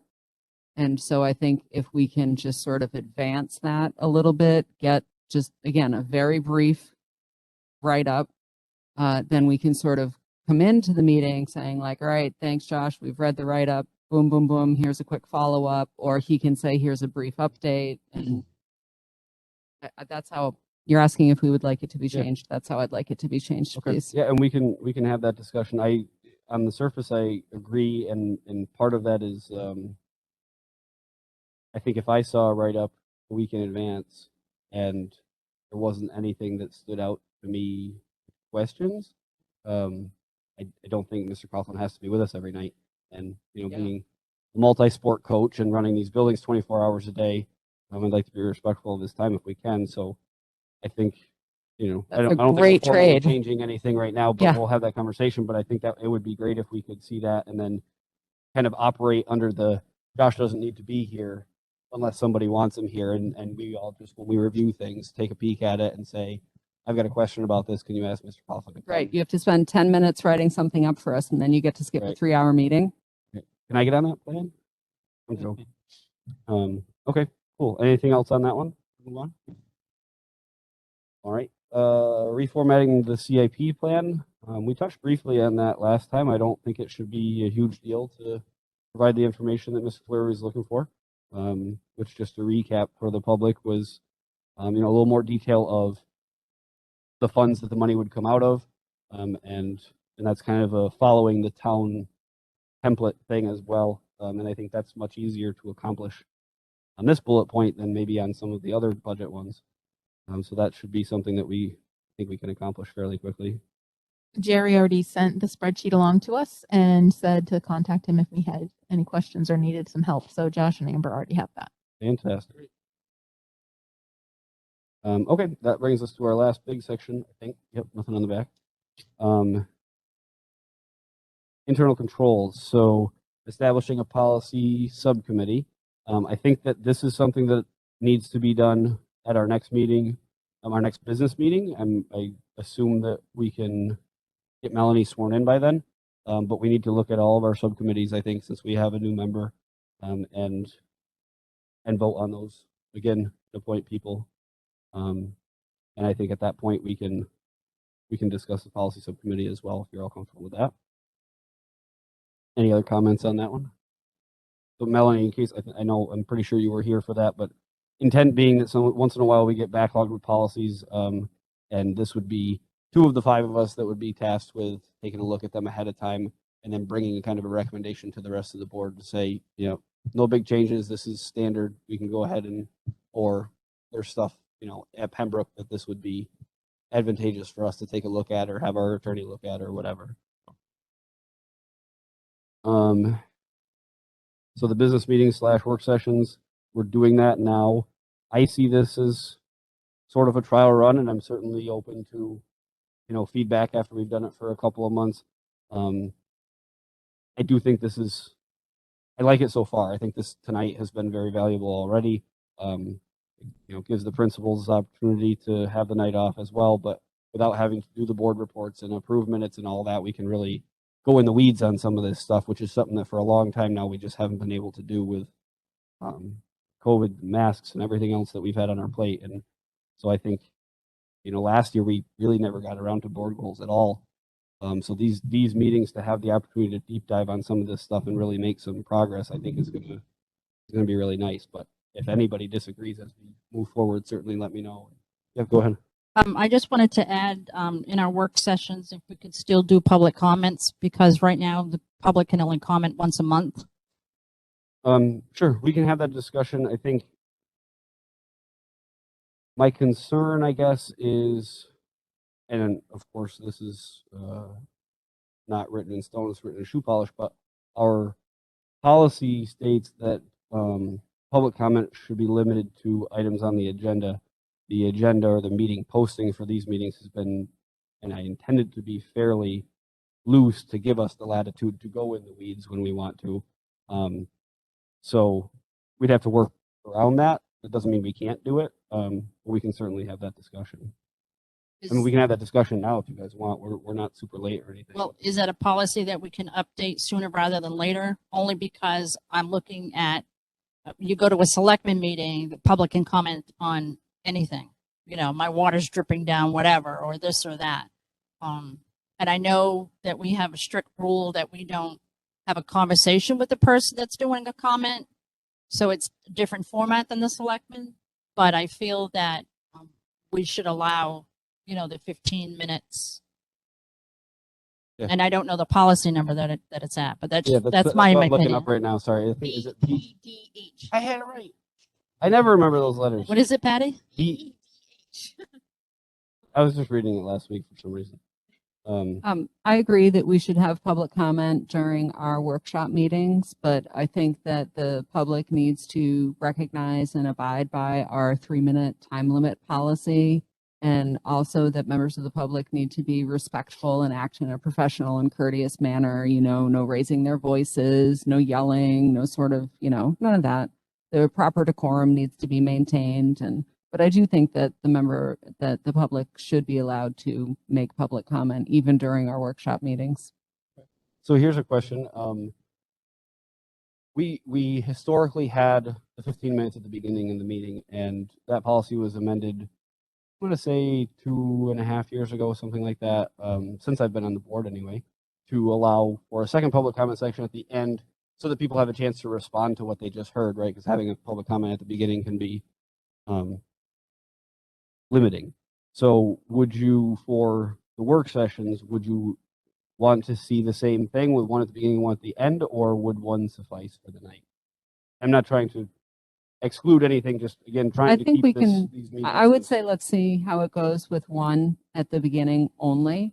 The reason being that my experience so far on the board is that by the time we get to that second one, everybody's gone. You know, there's not typically, in reality, a lot of people that avail themselves of that. And I agree with Amy. We'll start with at least one. Okay. And see if there's a need or the public asks us for a second. yeah, and sorry, I flew right out of my head. I had another reason, but I agree with you. Oh, I was going to say, I think in these work session meetings, the way I envision them anyway, is we are generally not going to take official actions anyway. There's going to be very limited number of motions and everything. So in theory, there's much less that the public would want to respond to anyway. And that being said, I'll just say, like I always do, certainly if you do hear something that you want us to respond to, you're welcome to email the board or the superintendent at any time. So I would say, I don't know, it seems like an easy update. Would you prefer that we ask Dean to add language to that, or do you think we can do it ourselves, or to BEDH? Just oh no, we don't have to do that. Oh my, I was thinking about something else. Okay. So I guess we can just do consensus. Everybody agree to have public comment, 1 15-minute section at the beginning of the work session meetings going forward? Yes. Cool. But I think what we were looking at the policy is because the policy said they can only comment on what's on the agenda. Right. So And that's, we really don't right. have an agenda. Thank you. So, Okay. yeah, and then we can figure out how we want to do it, and then if we need to ask Dean to do it, let's do it. Cool. Thank you. I think that's more consistent with reality anyway, that, if folks have something that they want to say to the board, they should just be able to say it, even if it's not on our agenda, which makes it which makes it unlikely we're going to take action on the thing that they've provided comment about. They should still be able to speak to the board what's on their mind. I agree. Cool. I think we're still on the second and third bullets and internal controls, and I had a question about those. Sure. I, especially when we're in the midst of a global pandemic drastically affecting public education, have felt that we probably ought to have some meetings over the summertime. And these bullets don't really say like, only September through July, June, or only August through June. But in my experience, that's sort of been like the meeting schedule. So I just wanted some clarity there. Yeah, I mean, we vote on the meeting schedule separately. I think the one that we voted on goes through June 20 or something is our last meeting this year. It's certainly, I guess, preference as to whether or not we meet in the summer. I wouldn't be opposed to 1 or 2 meetings. I think I can probably speak for most of us that this responsibility takes a lot away from our family time. And I try to reserve those summer months to say I'm focusing on my family at that time. But if people are wanting to do that, and we can be flexible with time and understand that scheduling those meetings may be a little bit tougher. I mean, I'm certainly not going to sit here and say we can't meet. But I guess I would say let's, get through budget and get into March and see where the world is at and see what, how everybody's feeling about it. I would just wordsmith this to say, that these 2 bullets are the school year schedule, and then to add something that says, some minimal amount of meeting time over the summer. So it's more than nothing, but it's not this schedule. I mean, I'm not opposed to having those meetings if we need them. We had slightly over a month off, basically the month of July this year. I think we had a meeting June 25th or something like that, and we came back August 3rd. Yeah. And after last year, I think I total up, I think we had 37 meetings last year alone. So that month off was way too short. And, I don't want to have a meeting just to have a meeting. Agreed. If there's something serious, then sure. But at that point in time, that's why every year we pretty much hand over authority to the superintendent to make hiring decisions while we are not in session for that, basically 1 month time. So just to be clear on that, I don't want to just have a meeting to have a meeting. Yeah, I'm on board with that. And I would say going the other way, I certainly would be more apt to attend a meeting in the summer with a specific purpose that has to do with a deadline that kind of, indicates we need to. If there was a grant application that had to be in for the Grange building or something by August 15th, then I'd certainly be on board with that. But I agree. I think, and that's why I was suggesting we kind of wait until closer to the summer to make that decision. We'll have a little bit better idea. But then, going into the summer, I think certainly if Patty had an emergency, needed to meet with us, she would let me know and I'd contact you guys and we would, figure something out. I guess just to put in a plug, it is 2/3 of the way through October, and we are just now working on the focus area document for the school year that started in August. So I feel that we're running really late. I totally understand why, but that's just one example of, of something we might do over the summer. We could have a meeting over the summer and hammer out the whole plan, the goals for the next academic year, so that when we come into the beginning of the year, we sort of have the beginning of the year plan done. Yep. So just as an example. Yeah, no, and that's good. And that's typically what we use our last meeting for. But because of the unique situation last year, it didn't really go as planned. But the late June meeting is usually at least goal setting, at least getting them on paper and doing kind of what we're doing tonight. But yeah, understood. Like I said, I think once we get through March meetings, we can circle back to this and figure out what we want to do. Andy, can I just say one more thing? Sure. I wonder then in internal controls, I caught earlier you said like maybe there's some things missing on this document. Do we want to add a bullet that says set up sort of like a generic annual schedule of work sessions? Like, for example, in June, our work session is dedicated to goals for next year. In November, our work session is dedicated to budget. I'm sure if we thought about it for 10 minutes, we could sort of pencil in at least a half a dozen things that have a very routine annual schedule.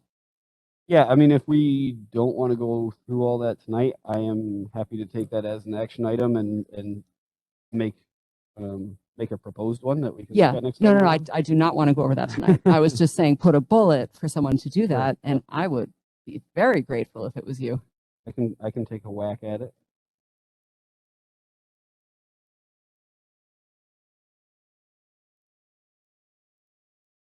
They have different colored pens for action items. Trying to get better. All right, anything on those two? Anything else? All right, the next two kind of go hand in hand. Attendance at committee meetings and attendance at board meetings. I don't know if there's much to talk about on these ones. I think that next, we discussed that we're going to kind of shuffle subcommittees and reassign those next time around. So, if we're at the point in the year where anybody's had trouble making their commitments, I'll have the opportunity to remedy that and appoint different people. And the full board, that should be a little bit easier. That's good. Is there anything that anybody wants to specifically contribute on those? I just have a quick question. Sure. Should we discuss with Melanie what it's not going to take much time, but what the committees that April was on to see, if the dates work for her or. Yeah, I think the plan is to go at our very next meeting, our next business meeting, we're going to go through all of them again. Oh, okay. We'll describe them and then we can, I think the way I see it, it'll be a blank slate. We can reappoint everybody to everything. And if we do 90% of them the same as they are now, that's great. But yeah, I intend to go through all of them. Well, do you mind if I ask Patty to email her, what outline we have and the dates? Sure. I mean, the day of the week. I mean, I would assume by then Melanie will be sort of hooked up with access to the shared drive and have all that, right, Patty? Yep. Those committees are in the drive, so you can see what's in there as far as what April had, what we all have. And by the next meeting, be up to speed and ready to go. And I don't know when you'll have the opportunity to get sworn in. Is that something that she can just meet Tom at town hall to do, or is that something that you or Kathy coordinate, or should I reach out on her behalf, or? Sure. I can do that. But yeah, I mean, as soon as you're sworn in, within a day, we should have access to all this stuff for you. Okay. And Just so you I can don't know see- if you're familiar with Google Drive or not, but if you're not, and Yeah. I'm happy to swing by and give you Just so you I'll can just see go what over dates the committees meet, Yeah. just in case it's a day that's not going to be possible for you. Thank you. Yeah, I know like the normal school board meetings and then like our crazy budget, what was tentative, but I don't know subcommittees. Yeah, and it's kind of all over the map. There's stuff that is monthly. There's stuff that's 2 or 3 times a year. The scholarship committee meets once a year. May I suggest that we just go over it in detail next meeting? Thanks. Just so Um, you're up to speed, one more thing. Next Thursday or 7th? Wednesday, the 27th is an SAU full board meeting. It is here, right? That Does anybody there's know a what couple time it is? others coming up. 6. There's an AREA meeting on November 10, I believe. I'll look up the stuff Okay. coming up in the next few Just so weeks you and get shoot that, an email. what's Yeah. coming right. Thank you. Yeah. Ready, set, go.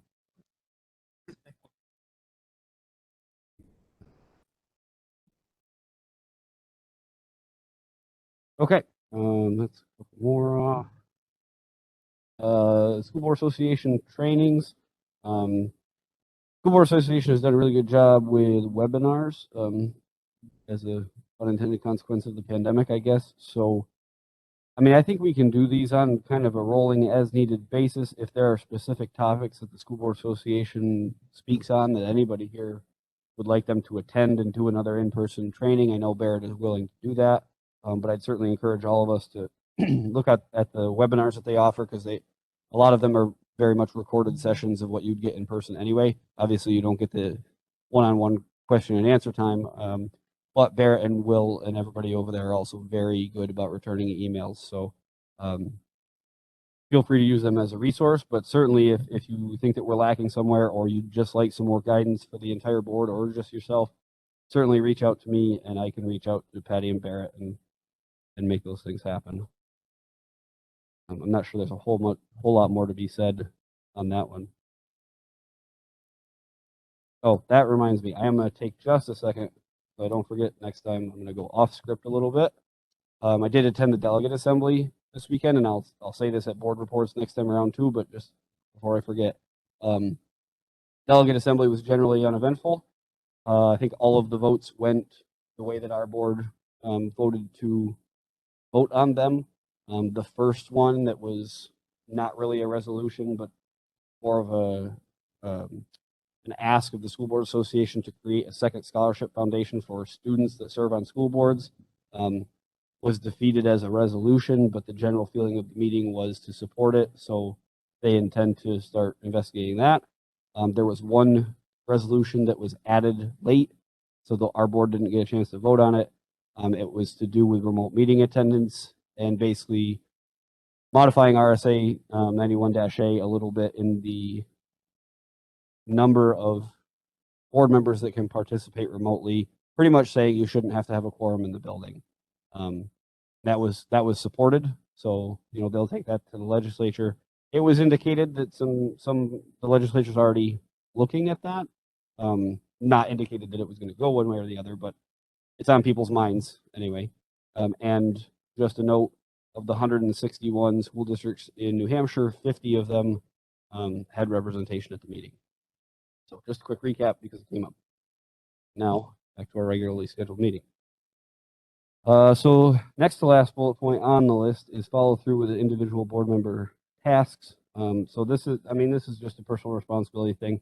Like I said, I've got a different color pen tonight because there have been action items that I've let slip in the past. So I guess with Melanie here as a new board member, it's easy to just have a quick discussion with all of us. Like, if you say you're going to develop a document or check into something or reach out to somebody, please do it. Bring that information back at the next meeting.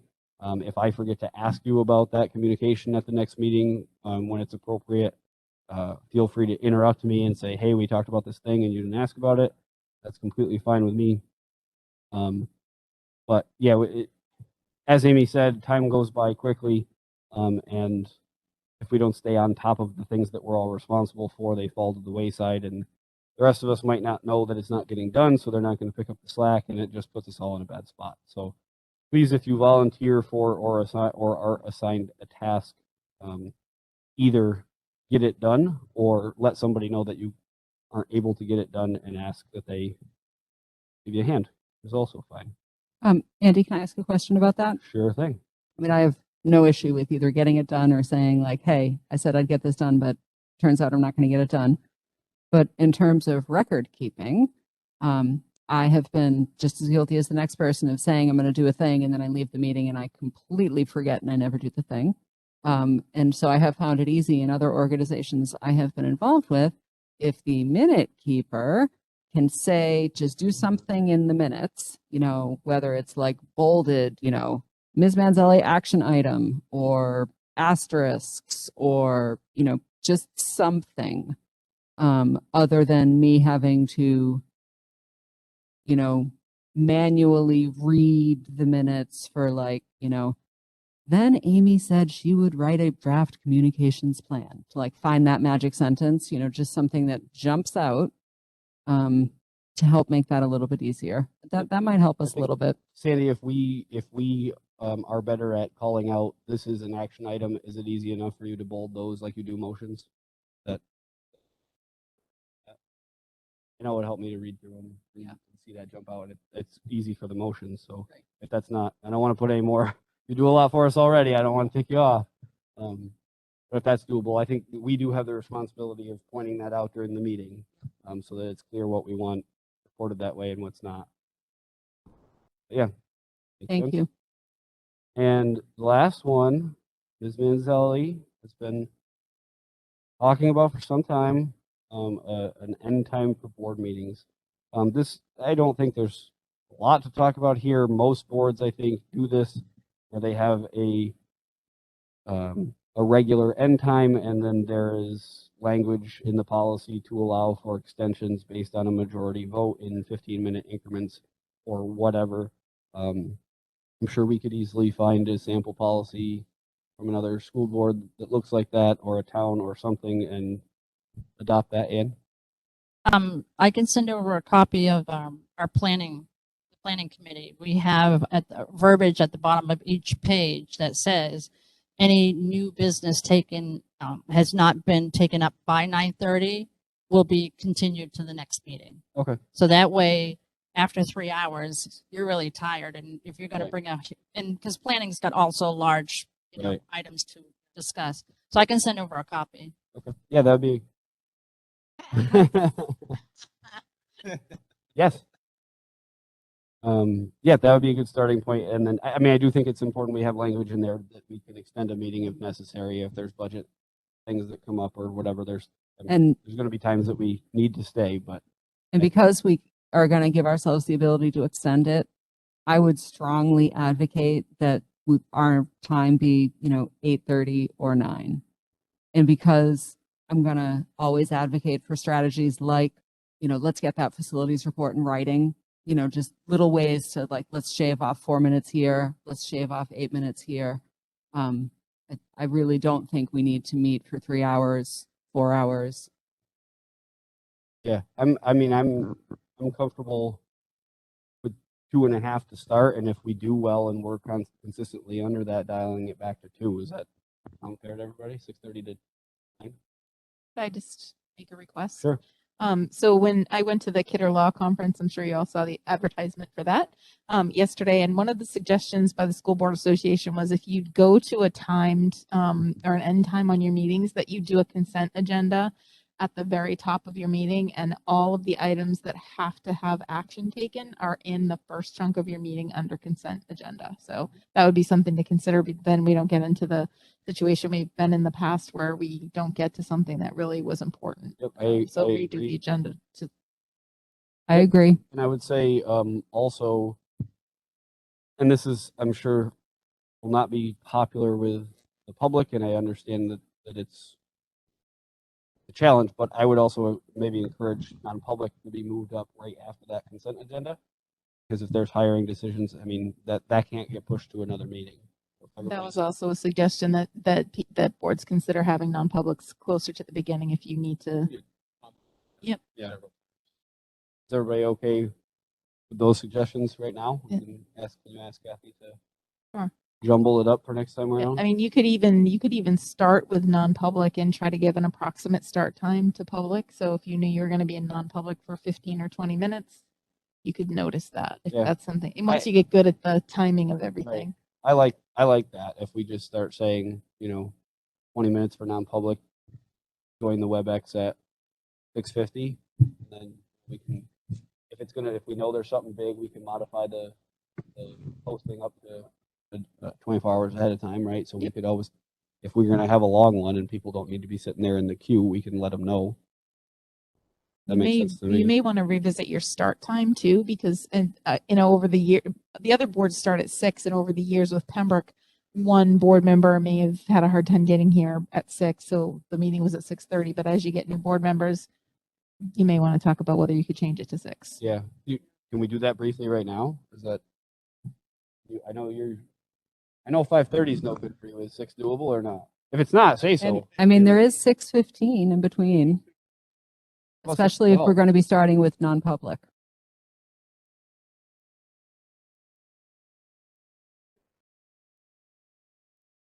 Ninety degrees out.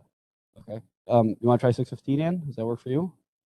Yes, yeah, because Okay. we'll be here, and then we'll open the meeting and then go into non-public. Yeah. And if we have an audience, we can just go into a different room so they don't have to dismiss everyone. I think that's good. Okay. So let's try 6:15 and see how that goes. And we'll try non-public right off the bat with a consent agenda follow, and then into the regular business portion. This one is, I'm 50-50 about it. I just wanted to bring it up and see what the rest of you think. Our principals are very good about being here, and there's certainly going to be times that they're here for more than just the board reports. There's going to be agenda items where we want their opinion and whatnot. But I've considered moving that section up on the agenda too, if we're going to start having a student senate rep again. I don't feel the need to keep them here for 2 hours, and if we can let our principals go home and get some rest. We try to do this with other guests, right? When Jerry came, we put him first on the agenda. When we have Dean here, we move him up on the agenda. I don't see any reason not to extend that courtesy to our own people. So, I mean, unless somebody has a reason that, I don't know, feel like that's going to push other things too late, but I'm open to opinions on that one. I think a lot about that. They're wonderful, but I just look at them just sort of sitting here, and I know all the things they have to do. And so I'm open to everything that you're saying, but in addition, I've wondered about just having them be able to attend remotely. They are not subject to the same law that we are subject to as board members, where they are not, you can only have one attend remotely. Because I do think that there is a value to the sort of osmosis of just being here and hearing everything, but I don't think it's the best use of their time.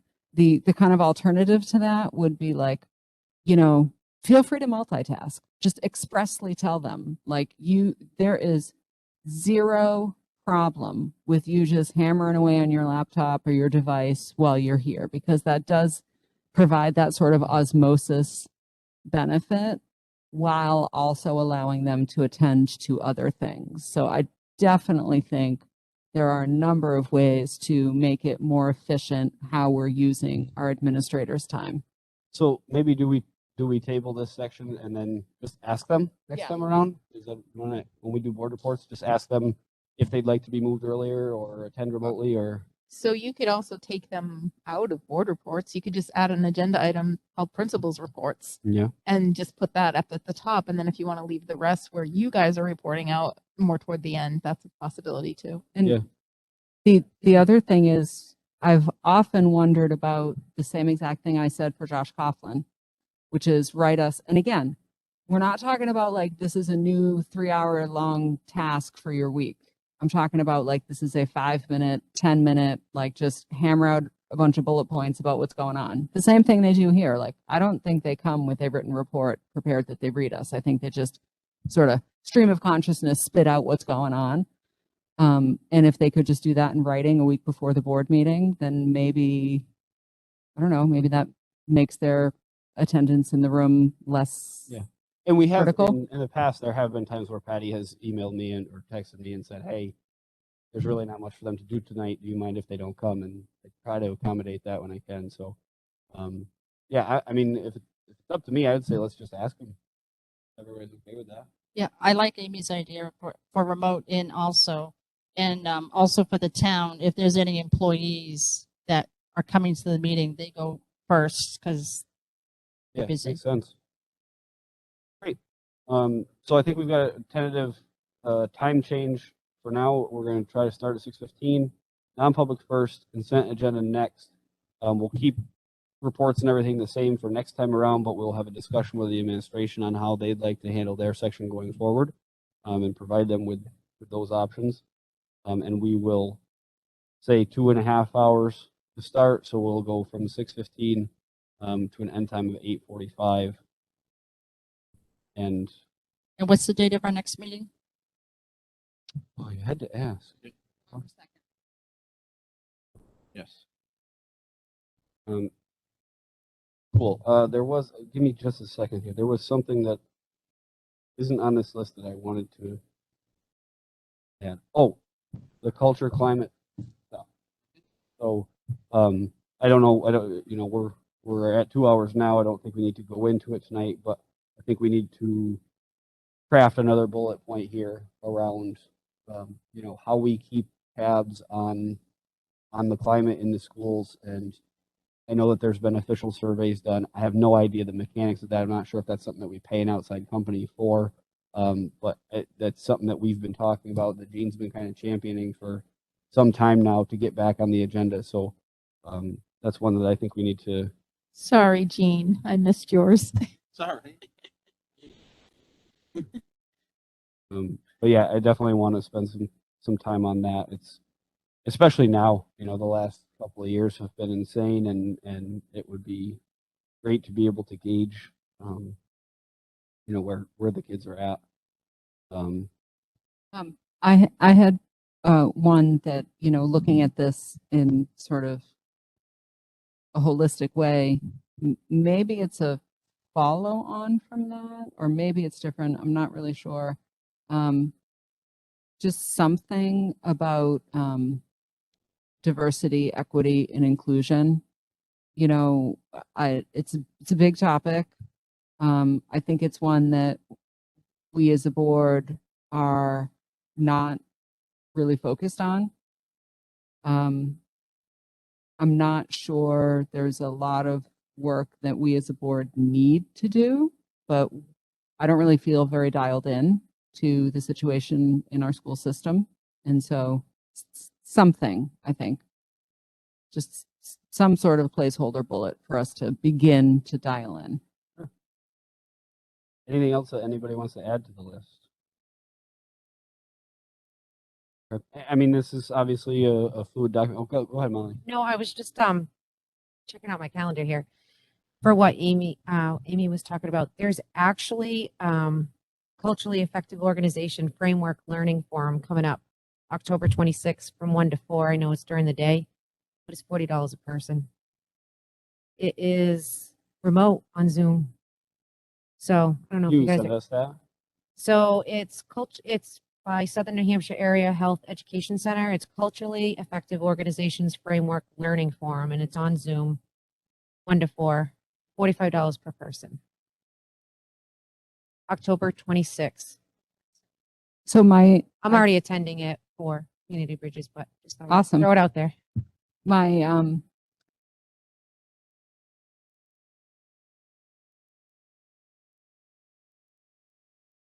The name of it is the Roadmap to High Quality Services, and it's the Culturally Effective Organizations Framework Learning Forum on Zoom. Can It's a she lot. email it to you?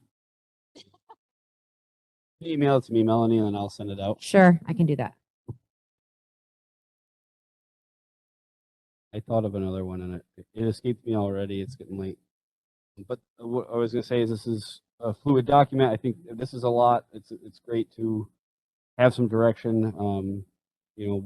Board goals in my first year, which I think was the only year that we've had them.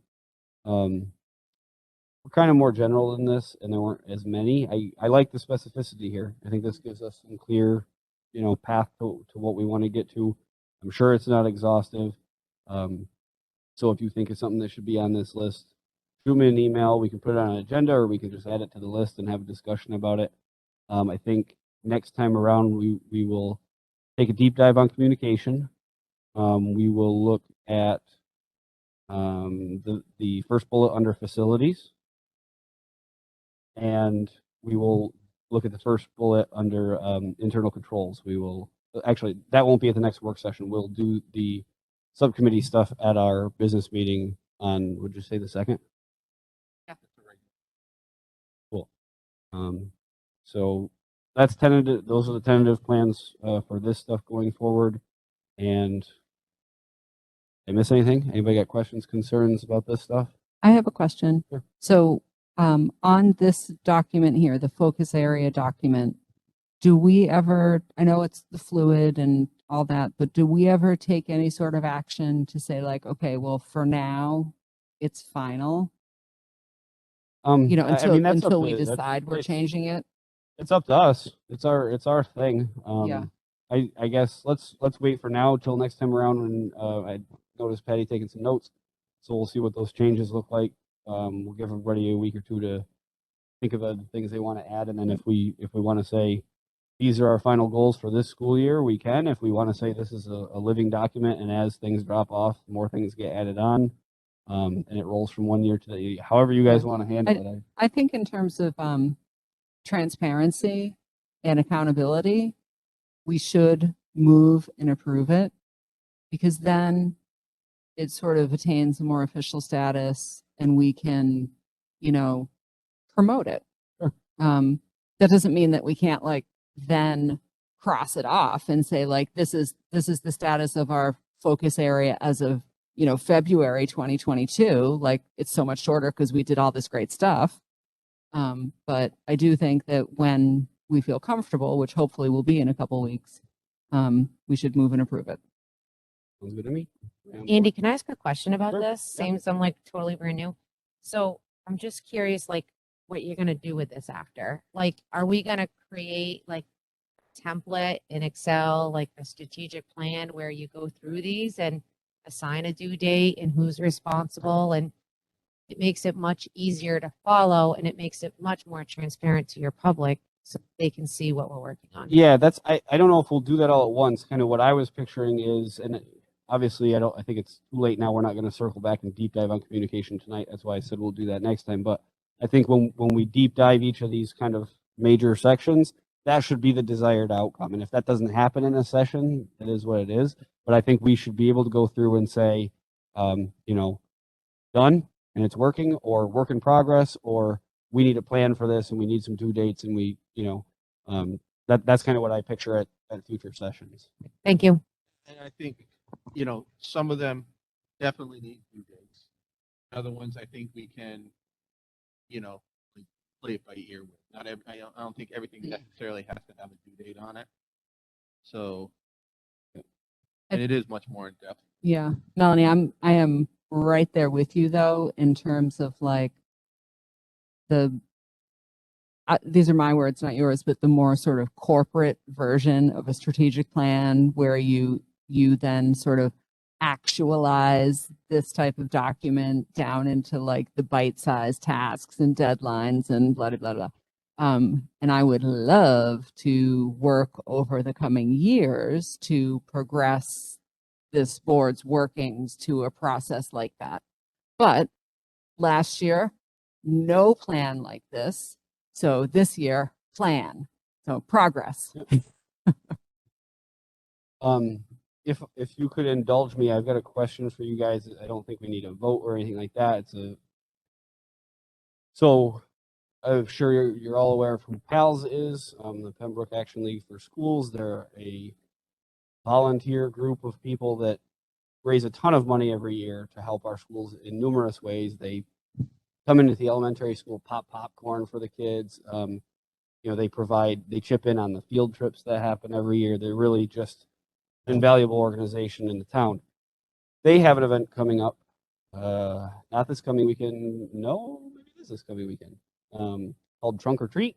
It's a safe trick or treating event for the Hill School kids and that age child. I believe it's at the Hill School, and basically you can sign up to decorate the trunk of your car, and then I think it's a maximum of 2 people per vehicle can hand out candy to the kids. I thought it would be nice if the school board wanted to do a car. I am happy to volunteer my time, vehicle, and what limited decoration skills I have. And there's really there doesn't have to be a cost to it at all. PALS actually donates all the candy, so they have the responsibility of, peanut free and all that stuff. So we don't have, really, it's just somebody has to show up and do it. I don't think we have enough time. If people wanted to approve part of our school board budget for me to go buy a bunch of cool decorations, that'd be fine. But I'm sure I can come up with something. That we've got a lot of fake cobwebs and stuff in my house. So if you guys are on board with that, I'm happy to do it, and my kids will come with me and help give back to PALS a little bit. It's great. It's the 30th, Oh, it is awesome. 2 to 4. It's Thank you. here at this It's a parking PA. lot. Yeah. Thank you. And I'd love to do it, but I'm working. But So are you just making sure it's okay for you to be in the name of Yeah, the I school wanted board? to have the car be from the board, but I didn't want to do that without getting approval. Yeah. No politics involved, no nothing, just handing out candy. I'm Everybody's down. Okay with that? Awesome. Thank you. Anything else that we want to hit quick tonight? This. The folks at home. Typically, and I don't think we've taken action on it this year. Typically, we take a portion of our stipend, donate it to a scholarship for something in one of the schools here. And I don't, Patty, have we done that this year? No. So is that an action? Do we need a motion to do something like that? Yeah, you had a process set up last time. I think you did it as a grant and you had staff members apply for the grant. So Right, it's had all yeah. different kinds of iterations along the way. So that would be really up to the board on how to proceed and what you want that to look like. I can put it on the agenda. if Yeah, you'd that like. would be Yeah. great. Yeah, we can talk about it. And Melanie, what that is we all agree basically to give a portion of the stipend we receive as school board members to fund a grant for whatever we choose to put out there for the teachers or students or a club in the school or something like that. So Yeah, the one that was done since my time on the board was I think it was an aquarium. It was Yeah. something out in the greenhouse. Yep. It was really cool, and it was nice too because afterwards, that teacher came to the board meeting. We actually took a field trip down the hall and got to check it out and see what it was spent on, and he said it was definitely something they would not have been able to just go out and buy otherwise. So that's cool. All right. Anything else? If not, I will accept the motion to adjourn. motion to adjourn. Second. I think that All- was Anne. All in favor? Aye. Thanks, everybody.